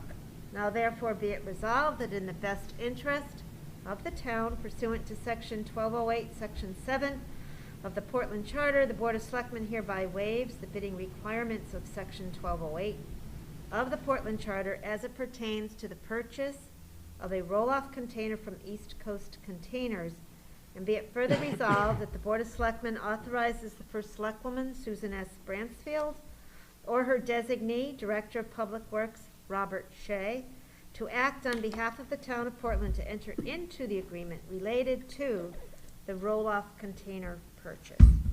Is there a motion to approve? So moved. Oh, Moved by Jim, seconded by Lou Pear. Sure. Discussion and questions? I have questions. Sure. So why do we need this? Is the one we have need replacing? Is it because we're doing more volume there, we need another container? They get old and they So begin it's to decay. replacement. And before I go any further, I'm going to ask Philip, is Robert Shea still on the call? I'm here, Sue. Okay, I Okay. think you're better to answer Yeah. the question as to the need for the container, Bob? So yes, Rick, you are absolutely correct. We're in need of two containers really to satisfy our ability to haul and replace containers in the meantime. One is gonna, bring us over the cusp of being able to operate. So when we were looking at the option to buy the critical truck, we decided that the best thing to do is to make sure that the truck was supplied with a container to make sure that that need was met. Unfortunately, in the situation that we're in now, prices have gone up. I've done a lot of research on containers and steel pricing. I'm very familiar with material costs from my past history, and the prices that we have, which really we weren't offered too many. This is certainly the best price in the container that's being built for us. This would be actually built at their facility, which they're built for us based on size, the truck that holds it. There's a lot of specifications, engineering that goes into it. It's a very good price based on the other prices that we received. Okay. Does that answer your question, Rick? Anything further on that? So are you getting, do you have an old container that you have to get rid of, or is this just gonna supplement what we already have? And it did. Yeah, the container's sides blow out, so that's a pretty difficult thing to do when you're hauling garbage up in 91. So we need to make sure that our containers are extremely safe. We're making it happen now. The sooner we get this container, the better off we can efficiently run our transports. So we did demo a can for scrap about 6 or 7 months ago. So this one is greatly needed, and you know, in the future, hopefully when prices come down, we'll be able to fund another can. But this one will bring our operation up to a situation that we can maintain. How many roll-off cans do we have right now? I believe we have 4 or 5. We use them for maybe even more, 6. We have cans that we use for heavy metal, light metal. We have cans we use for cardboard, and we have cans we use for demo. And you have to remember that when that can is removed for transport, we have to put another one in its spot. And sometimes, like cardboard and other areas, we have to stack, which we can stack. We use the cans to replace on the demo site because we can't stack demo in the parking lot. We need a can to put there when we remove it for that transport to go to Hartford and back. We'll stack cardboard that comes in on the deck until that can comes back. So we have quite a few cans that need to be, every empty can or every full can needs to be replaced with an empty as we move it to get disposed of. So that's the cost of doing business. Cans are expensive now, extremely expensive.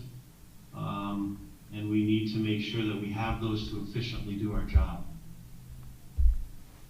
Yeah, I can attest, because I go to the transfer station at least once a week, and sometimes you'll go during the week and the can is off on its way to Hartford and there's nothing there. Right. You know, so, I understand the need. Very good. Okay. Any other questions? Okay. Are you ready for the question? All in favor indicate by saying aye. Aye. Anyone opposed or any abstentions? The motion carries. Thank you. The next item, letter B, is a bid waiver for the Board of Education. Athletic training. And whereas the company that had been providing the athletic training services notified the Portland Public Schools that they elected their option out of the contract, as the company as a whole no longer would provide athletic training services. Whereas the request for proposals was issued by Portland Public Schools and no proposals were submitted by the September 14, 2021 deadline.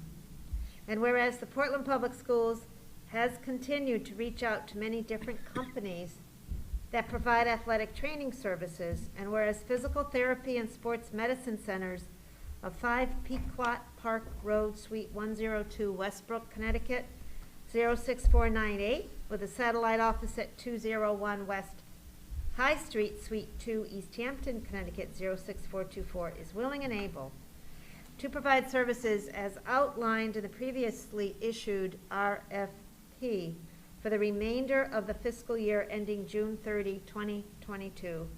And whereas physical therapy and sports medicine centers can provide athletic training services as soon as a contract can be signed. Now therefore be it resolved that in the best interest of the town, pursuant to Section 1208, Section 7 of the Portland Charter, the Board of Selectmen hereby waivers the bidding requirements of Section 1208 of the Portland Charter as it pertains to the vendor to supply athletic training services for the Portland Public Schools as needed. And be it further resolved that the Board of Selectmen authorizes the first Selectwoman, Susan S. Bransfield, or her designee, Superintendent of Schools Charles Britton, EDD, to act on behalf of the town of Portland to enter into the agreement related to athletic training services for the remaining portion fiscal year ending June 30, 2022. Is there a motion to approve this waiver? So moved. By Jim Tripp. Is I'll there- second it. Seconded by Lou Pear. Questions? So, so there are no bids, and then this company stepped up and said that they can offer the services, so they didn't put a bid in on the bid waiver. But now they can do it, is what Now you're they telling can me. do it, right. Okay. Yep. You read it I correctly. know, I just don't understand why they just didn't put a bid in. Does our liaison from the Board of Education make any comments? David? Charles is Joe? Oh, Charles is here. Oh, on the screen, Charles. Hi. Hey, everyone. Hi. Tell us about this. Yeah, that's exactly right. We put the RFP out and nobody responded to it. We're disappointed that no one responded to it. We've been eating the bushes. Finding an athletic trainer is proving as difficult as finding bus drivers these days. So we went out and solicited people to see if they were interested, and we got lucky and found this one. Unfortunately, they didn't see the bid or have the wherewithal to recognize that they could have thrown their hat in the ring for it. So we did some recruiting on our end, and that's kind of where we are. Okay. Does that answer the questions? Yep, fair enough.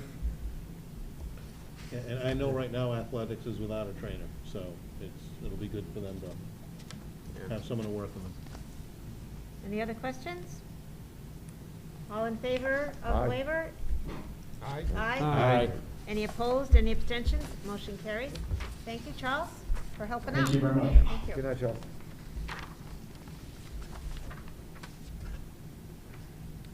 The next item is authorization, resolution for fiscal year 2021 State Homeland and Security Grant. I'm just looking at this agenda here.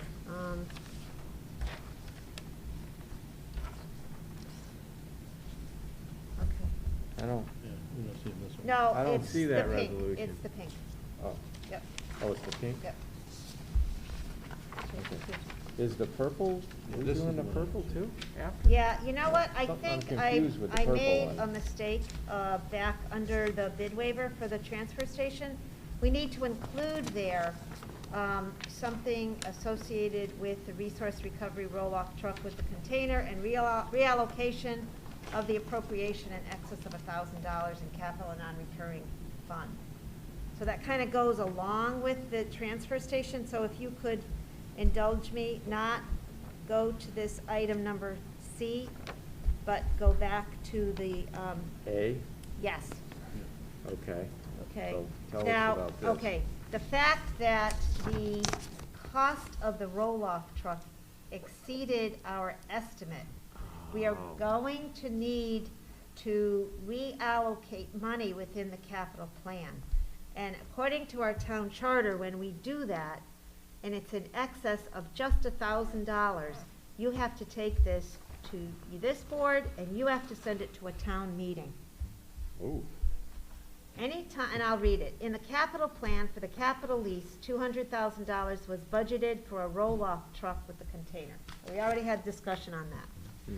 And due to the increases in steel pricing and other cost escalations due to the pandemic, the cost of the roll-off truck and the roll-off container came in higher than the total $200,000 by approximately $6,400. And we're pointing out that the closing costs and the financial advisor costs seem to have come in lower than budgeted, which is a good thing. So the resource recovery roll-off truck with the container, and the account number is given here, 0814100089100, should be increased by $6,400, so that it now would be not the $200,000, but rather $206,400. And the account 0814100089120, which is the townwide improvements closing costs and financial advisory, should be lowered by $6,400 to be $16,600. And therefore, it's resolved that the Board of Selectmen of the Town of Portland approves the increase of $6,400 in appropriations of line item 08141008910, resource recovery roll-off truck with container, and a decrease in the appropriations, as we just explained, to 0814100089120, townwide improvements, closing costs, and financial advisory by $6,400. So I think it's clear. It's a procedure that we must bring this to you whenever there's more than $1,000 of a change in the capital plan.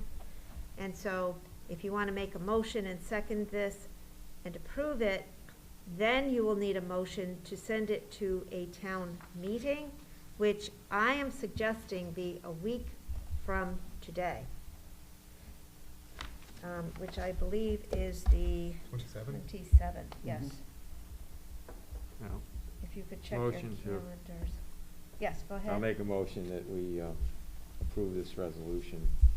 And I'll second it. Thank you, Rick, and Lou, second. All in favor of the resolution? Aye. Aye. Any opposed or abstentions? Motion carries. And then we would need your approval to have the town meeting on Wednesday, the 27th, at 7 PM. Okay. Is there a motion to have the town meeting where this action would be presented for approval by the voters, and it would be held in this room? So Make a moved. motion to, oh, go ahead, Jim. Okay, motion was made by Rick, seconded by Jim. How about that? Sounds Okay. perfect. Um, That was good. All in favor? Aye. Any opposed? Any abstentions? Motion carries. And I apologize for that, but that needed to go with the bid waiver for this transfer station roll-off truck. And we will have that town meeting next week. Okay, so let's go back to letter C, which is the federal fiscal year 2021 State Homeland Security Grant. And Jim, maybe you could read that for us. It's the pink. Yep. All right, I'll do it in the form of a motion. I make a motion that we approve the authorizing resolution of the Portland Board of Selectmen. Certification. I, Ryan Curley, the Town Clerk of Portland, Connecticut, do hereby certify that the following is true and correct copy of a resolution adopted by the Board of Selectmen at its duly called and held meeting on October 20, 2021, at which a quorum was present and acting throughout, and that the resolution has not been modified, rescinded, or revoked, and is at present in full force and effect. Resolved, that the Board of Selectmen may enter into and with and deliver the State of Connecticut Department of Emergency Services and Public Protection, Division of Emergency Management and Homeland Security, any and all documents which it deems to be necessary or appropriate.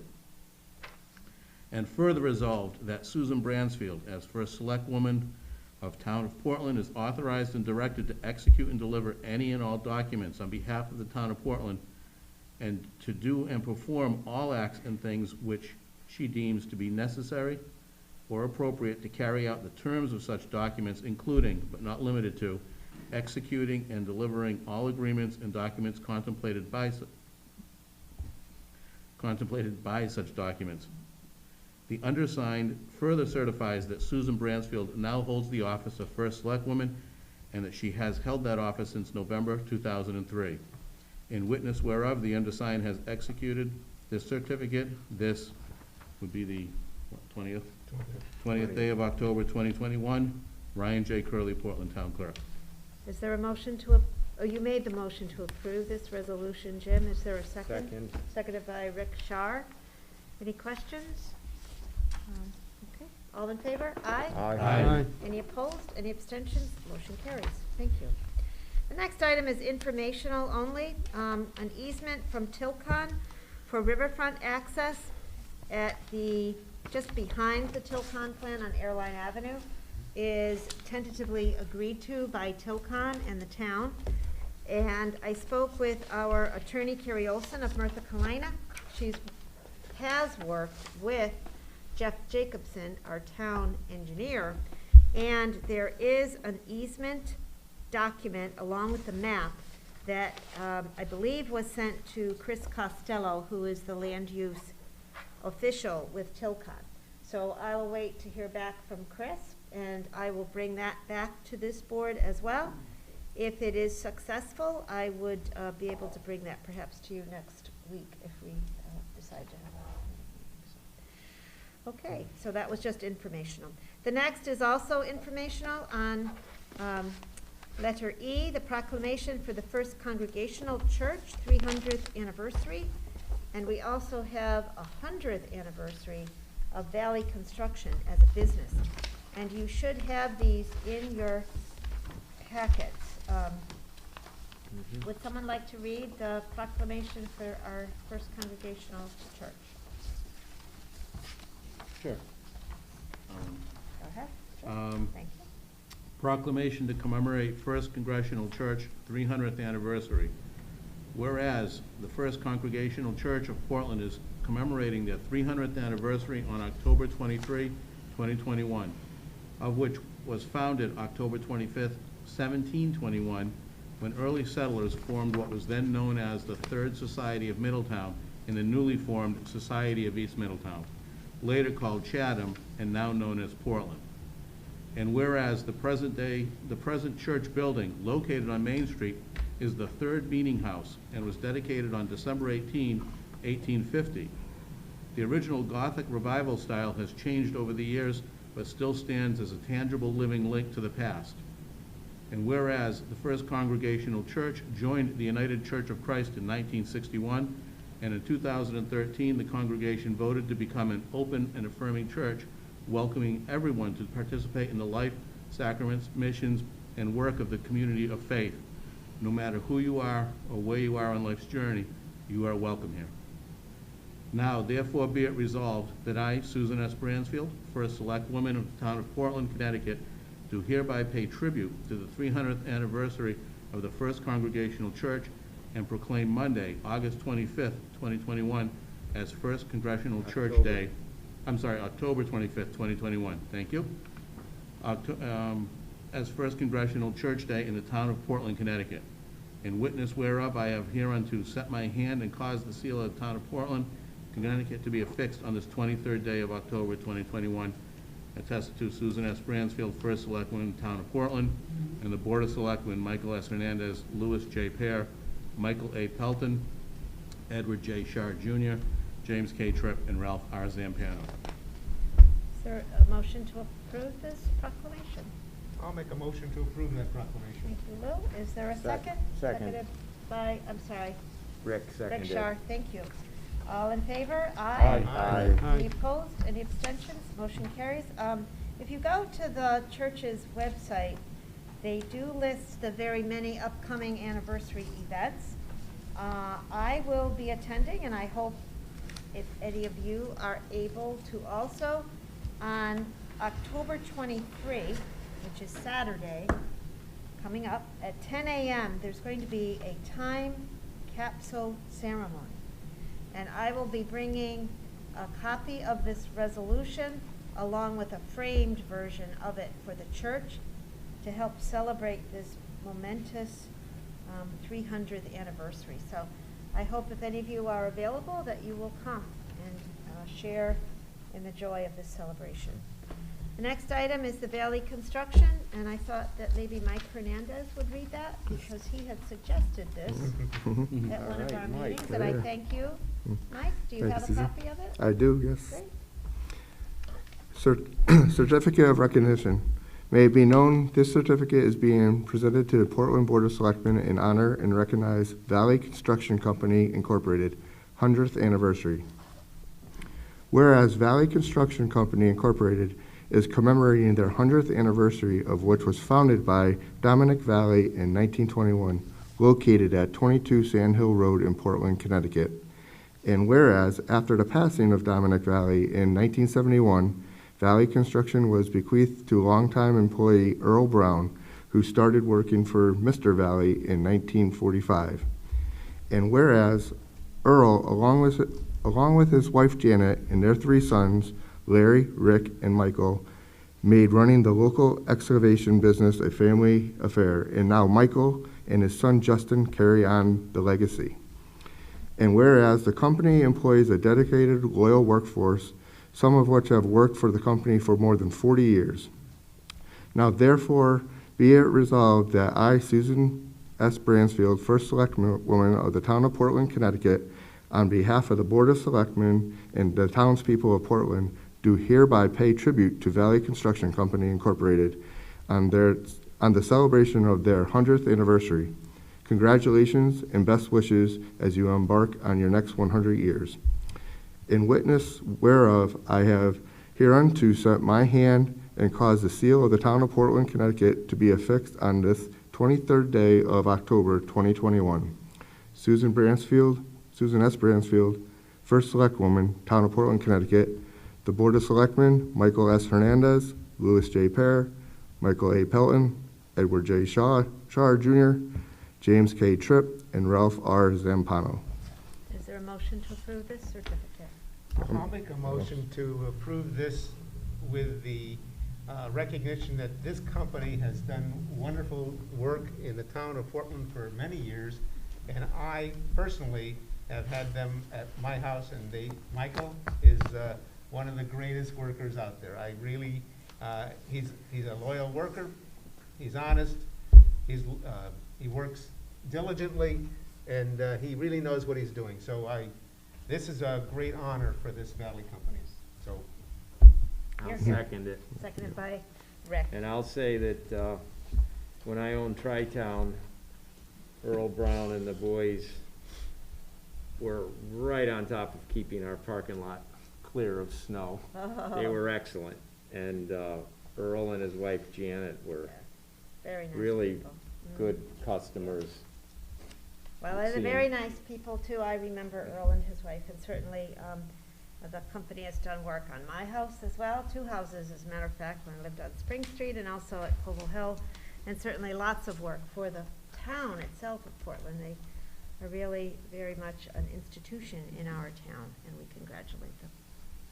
Yeah, same here, they did work at my house, I think probably most of us at some point, but yes, congratulations, and great company in Portland. All in favor, aye? Aye. Any opposed, any abstentions? The motion carries. Congratulations. That, Mary Dickerson as our Planning and Economic Development person, and I will be there at about 2 p.m. out on Sand Hill Road. If you can join us, there's a very special plaque that the Economic Development Commission has gotten for Valley Construction, and together we'll be presenting these items to the family. When is that, Susan? I plan to be there at about 2 o'clock What day? on Saturday, same day, okay. 23. There is a celebration of their 100-year anniversary at that time. And I think now we're ready for refunds of excess payments. Jim, do you want to do it first? Sure. I make a motion that we refund the amount of $91.52 to Hyundai Lease Titling Trust. Second it. Seconded by Ralph. All in favor? Aye. Any opposed, abstentions? Motion carries. I make a motion that we refund the amount of $3.05 to Joseph T. Kelly. Ralph seconds it. Thank you, Ralph. All in favor? Aye. Any opposed or abstentions? Motion carries. I make a motion that we refund the amount of $168.82 to Christopher O'Brien. Ralph seconds it. Thank you, Ralph. All in favor? Aye. Aye. Any opposed or abstentions? Motion carries. I make a motion that we refund the amount of $99.43 to Anna Gutt. Ralph seconds it. Seconded by Ralph. All in favor? Aye. Any opposed or abstentions? Motion carries. I make a motion that we refund the amount of $93.13 to Gregory M. DeGenero. Ralph seconds it. All in favor? Aye. Any opposed or abstentions? The motion carries. I make a motion that we refund the amount of $3.12 to Board Brothers Masonry LLC. Ralph seconds it. All in favor? Aye. Any opposed or abstentions? Motion carries. I make a motion that we refund the amount of $2,764.39 to CoreLogic. Ralph seconds it. All in favor? Aye. Any opposed? Any abstentions? Motion carries. I make a motion that we refund the amount of $623.95 to Vault Trust. Ralph seconds it. Seconded by Ralph. All in favor? Aye. Any opposed? Any abstentions? Motion carries. Thank you. Status and committee reports? Well, We'll start at this end of the table tonight. Ralph? they seem to be all getting canceled, so, but Park and Rec got maybe at a special meeting next week to talk about the 5K, but Long Range Capital also got postponed. So the only thing to bring up or quick things would be the event on Saturday in conjunction with Youth Services and Library, the pet parade in the morning, and then the children's parade in the afternoon. And also note the same thing for Park and Rec. Note that the 5K for Park and Rec will be on 10:30 at 10 a.m. They moved the time to 10 a.m., so 10 a.m. Thank you, Ron. Yeah, Jim? Board of Education, meeting last night, a few notes. Tuesday, November 2nd, is gonna be a professional development day. The teachers are gonna get trained, they're updating some security protocols, and the work that's being done is they're gonna follow, basically a Middletown, based model, and they're going in that direction because, where there's sometimes shared, resources and, shared response, they'll have consistent protocols in place to make that go more smoothly. So that education's going on. They also discussed last night a program called Navigate 360. It's a program that teachers and staff will have access to while they're in the school. That'll allow anyone with that app that get trained on it to report an emergency. The goal is if something happens, you end up with an immediate reporting of an emergency, and you reduce your response time. So a couple of good security updates from the school that way. The Board of Education has been working on contracts for both the teachers and administrators. They came out of executive session last night, and both of those were unanimously approved by the board. And then we had a lot of discussion in the, basically of how to get the Chromebooks, and we had allocated $300,000 to update Chromebooks. That was basically used for that purpose. Well, the Board of Education applied for and received a connectivity reimbursement grant and was awarded $169,400 reimbursement against the Chromebooks that were purchased. This is one of the possible uses for that money that was talked about is the track. I think that they're gonna have more discussions internally, but it kind of brought to mind, the process we've gone through. If we've got some good seed money from that we could use towards the track. Obviously, we're all hoping that the bond legislation that was passed would come through, and that would help fund and bring some tax dollars home. But given the urgency of getting the track basically rebuilt, and the need probably to get that process started, looking at that seed money, I know that we're due to have, I believe, the audits completed soon for fiscal 2021 budgets. And similar to the process that we followed a couple of years ago that allowed us to do some capital work, given this money, we should, I think, socialize the idea of seeing what surpluses exist within the Board of Education budget, see what surpluses exist within the Board of Selectmen budget, the town budget, and see how close looking at that would allow us maybe to embark on a program to take care of the track. I think at least thinking about that now as a recommendation would be good. See where we're at, see how close we can get. It was really some good work by the Board of Ed to apply for this grant, and kudos for them for getting the town back $170,000. So, it gives us a good chance of making a run at it. Congratulations. Yeah. I'm happy to hear that the Board of Education was successful. Congratulations. Yes. Okay. Move there. The school facilities meeting the team met on Monday, and the one major issue there is that we were looking at a project manager to give us consulting services, but in talking to the people at the State Department that do this type of work, they recommended an architectural engineering firm. So we are sending out an RFP to confirm an architectural engineering company to work with us as we go forward with deciding how to handle the elementary school and structure within the town. Excellent. Thank you. Rick? I don't have anything. No? Mike? Nothing. Anybody else? All right. Public comment? Karen Mazza. Karen, are you on there? Hi, good evening. Can you hear me? Yes. Yes. Okay. I have two comments. Both, do you want me to say my full name and where I live? Yes, please.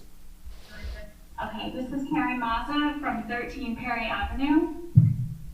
And I have two comments about the Elmcrest site since I live in such proximity to it. My first comment is about the security of the site. that's become clear to the general public this morning after the fire, which is a very unfortunate incident.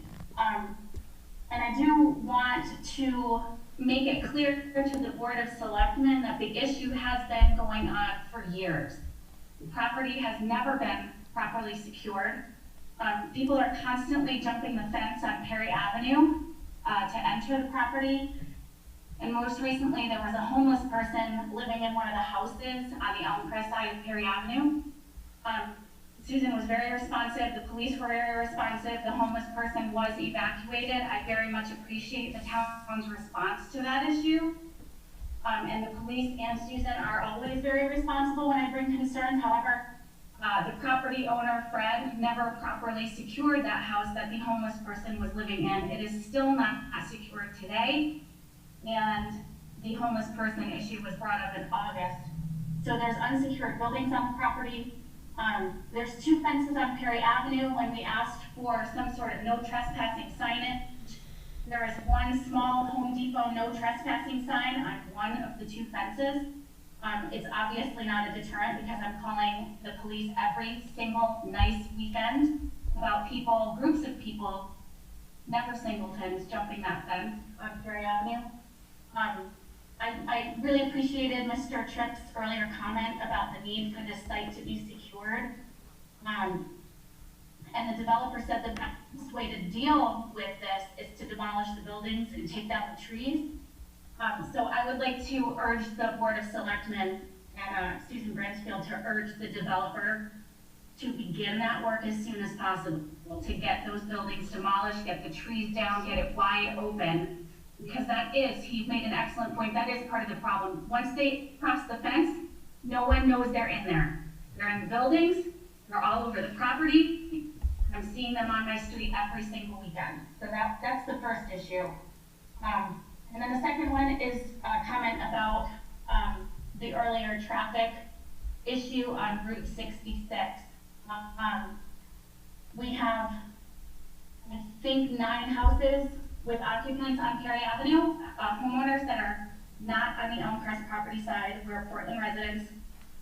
And right now, we use the spaces when there are no cars turning from Route 17 onto 66 to get off of our street. We have a stop sign, we don't have a traffic signal. I'm worried that in those gaps where we usually try to get out onto Route 66 off Route Perry Avenue, if there are cars that are allowed to turn right on red from that Route 66 entrance, that will eat up any current gap that we have to get off of our street. I don't know that that's been adequately studied, and there's Portland residents on this street. There's 2 cars per every single house on the street. Some houses have 3. We have brand new teenage drivers, and you will have brand new teenage drivers coming off this street shortly after that 2024 date when that development, the first phase is supposed to be completed. So I have concerns about our ability to get on and off our streets safely after the development is finished, at least the first phase. So I would just like to ask the Board of Selectmen to take that into consideration when working with the developer, that they consider our ability to get safely on and off of Perry Avenue onto Route 66, which is already, we jokingly call it playing Frogger to get off Route 66 on a good day. And I think that development and the right on red is going to make it worse. I think if there was a no right on red, we could still preserve the gap of people coming off 17 onto Route 66. So thank you very much. Thank you, Karen. Thank you. Good comments. Yeah. And I will be working, I know, with not only myself in speaking with the developer, but I know our town building official and our fire chief will also be demanding that the clearing occur in a safe and effective way. So thank you. Excellent. And I do appreciate your efforts always. Thank you. Thank you. Nice hearing from you. Is there anyone else, Thank you. Philip? Yes. Sure, come on up, Ryan. I just want to Welcome. Yeah, how's it going, guys? Good. My name is Ryan Curley. I'm the town clerk. I just wanted to address the board because there was some misinformation that was shared recently on social media. And I wanted to see if you guys had any questions for me in my capacity as town clerk about the election or the absentee ballot process specifically. What's the actual, like, what are you saying? Like, I don't understand. I just wanted to, What's the there were a lot of misrepresentation? questions raised, and so I just wanted to see if anybody had any questions for me. Well, I think one thing, Ryan, and you said it at our administrators Mhm, meeting yeah, today, that's- and that is, for folks that have either downloaded or received an application Mhm. to get a ballot, do they have anything in particular that they need to do in order to get their ballot? So at this point, the best thing to do is to use the ballot drop box that's located at Town Hall. So we're getting close to the election, and so with the mail, I would strongly suggest that if a voter can get to the Town Hall, you can drop the application, you can come in with your application, and I can hand a voter their ballot. I have been getting cases where a husband will come in for himself and his wife, and I can't give someone else's ballot. So I do want to get that across to people so that they know, so they're not surprised. You know, I have had people not realize that, and then I can mail the ballot. So that's what I do instead. So I think, like I said, at this point, the mail will still work from that, you know, we still have some time. I believe it's 13 days, but to be safe, I recommend using the ballot drop box. So. Maybe just repeat your hours in the office? Yep, so we're open every day, 8:30 to 4:30 on Mondays, Wednesdays, and Thursdays. Tuesdays are late night, so we're open 8:30 to 7. So that's more convenient. We see a lot more people in the evenings, and then we're open 8:30 to noon on Fridays.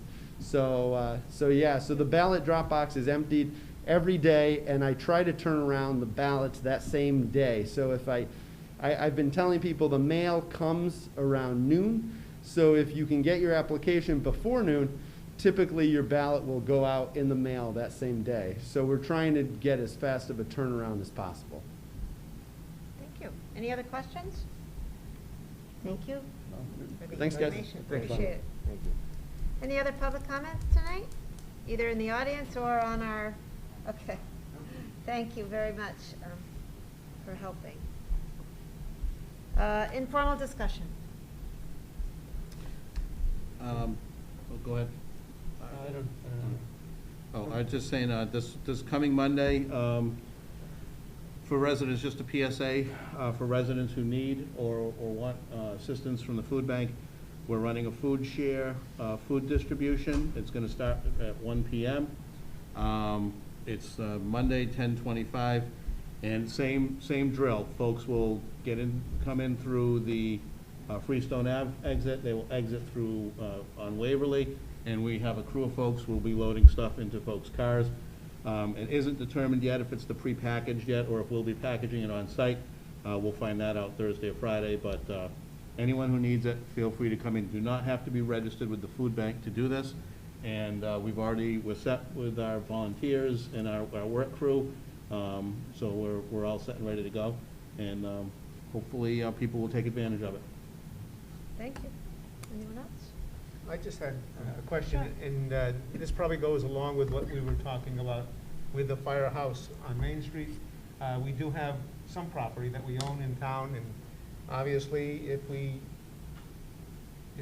people own it, we generate tax revenue. And I was just wondering if the Economic Development Committee or Commission have ever thought about what to do with that piece of property at the end of Middlesex Avenue.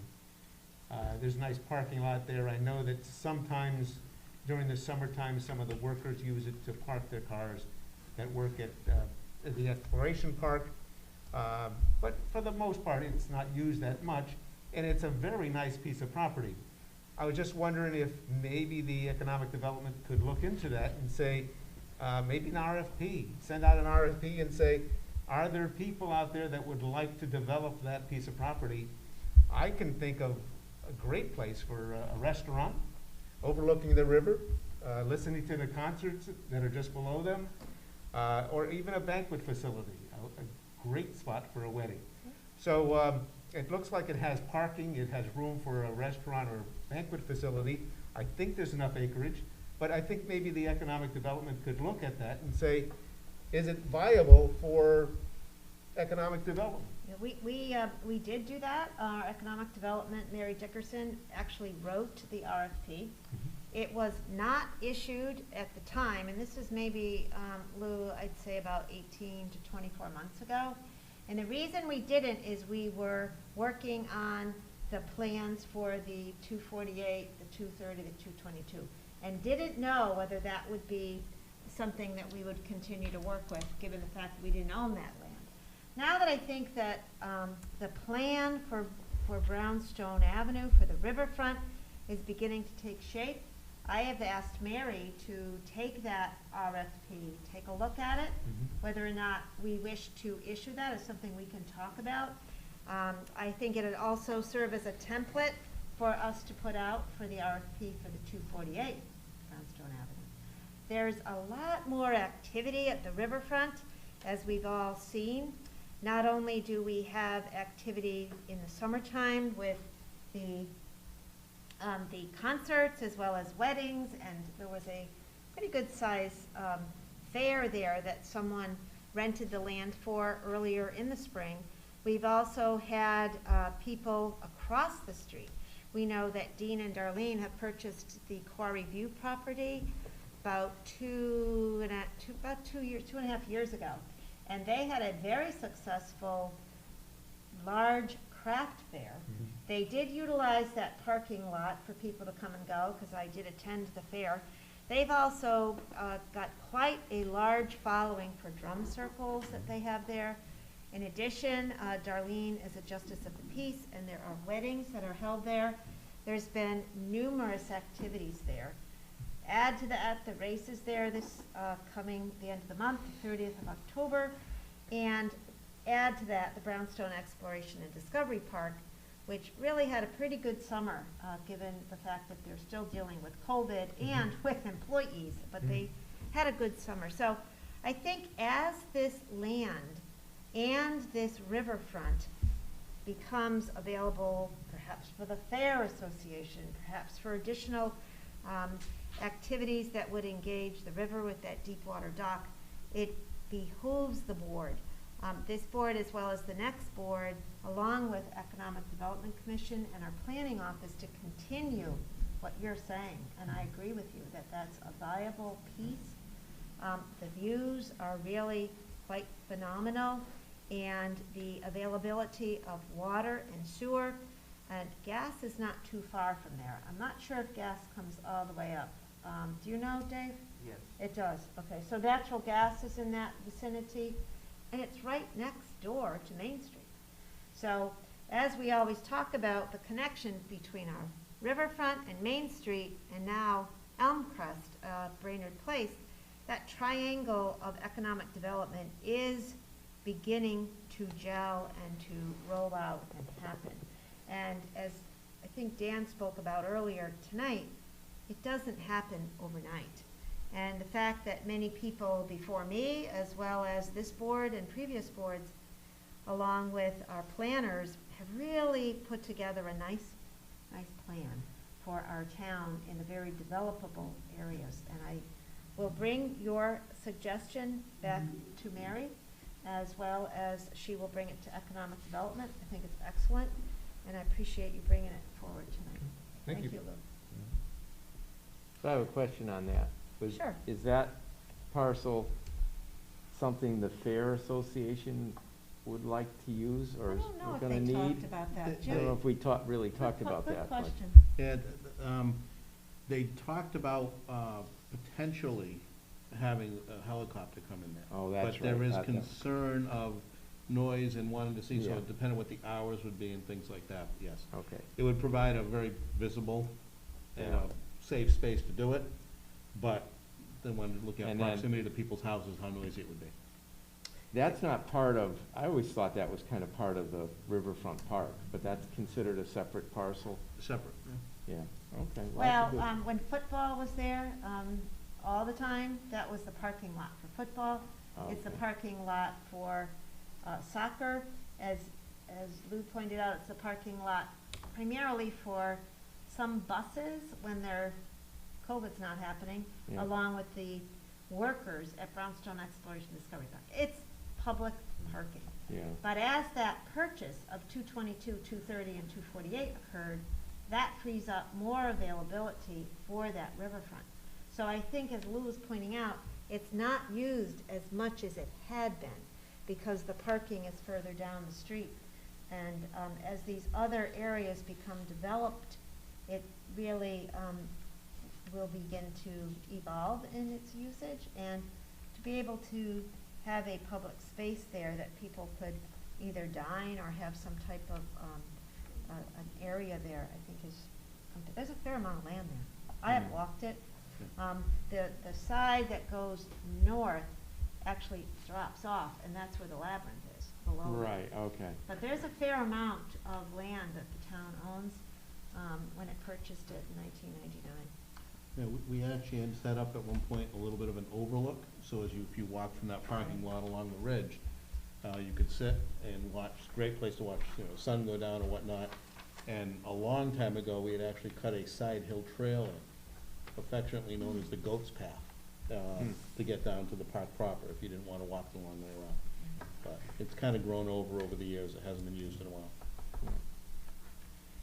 Well, I think it's always good if, the town really, our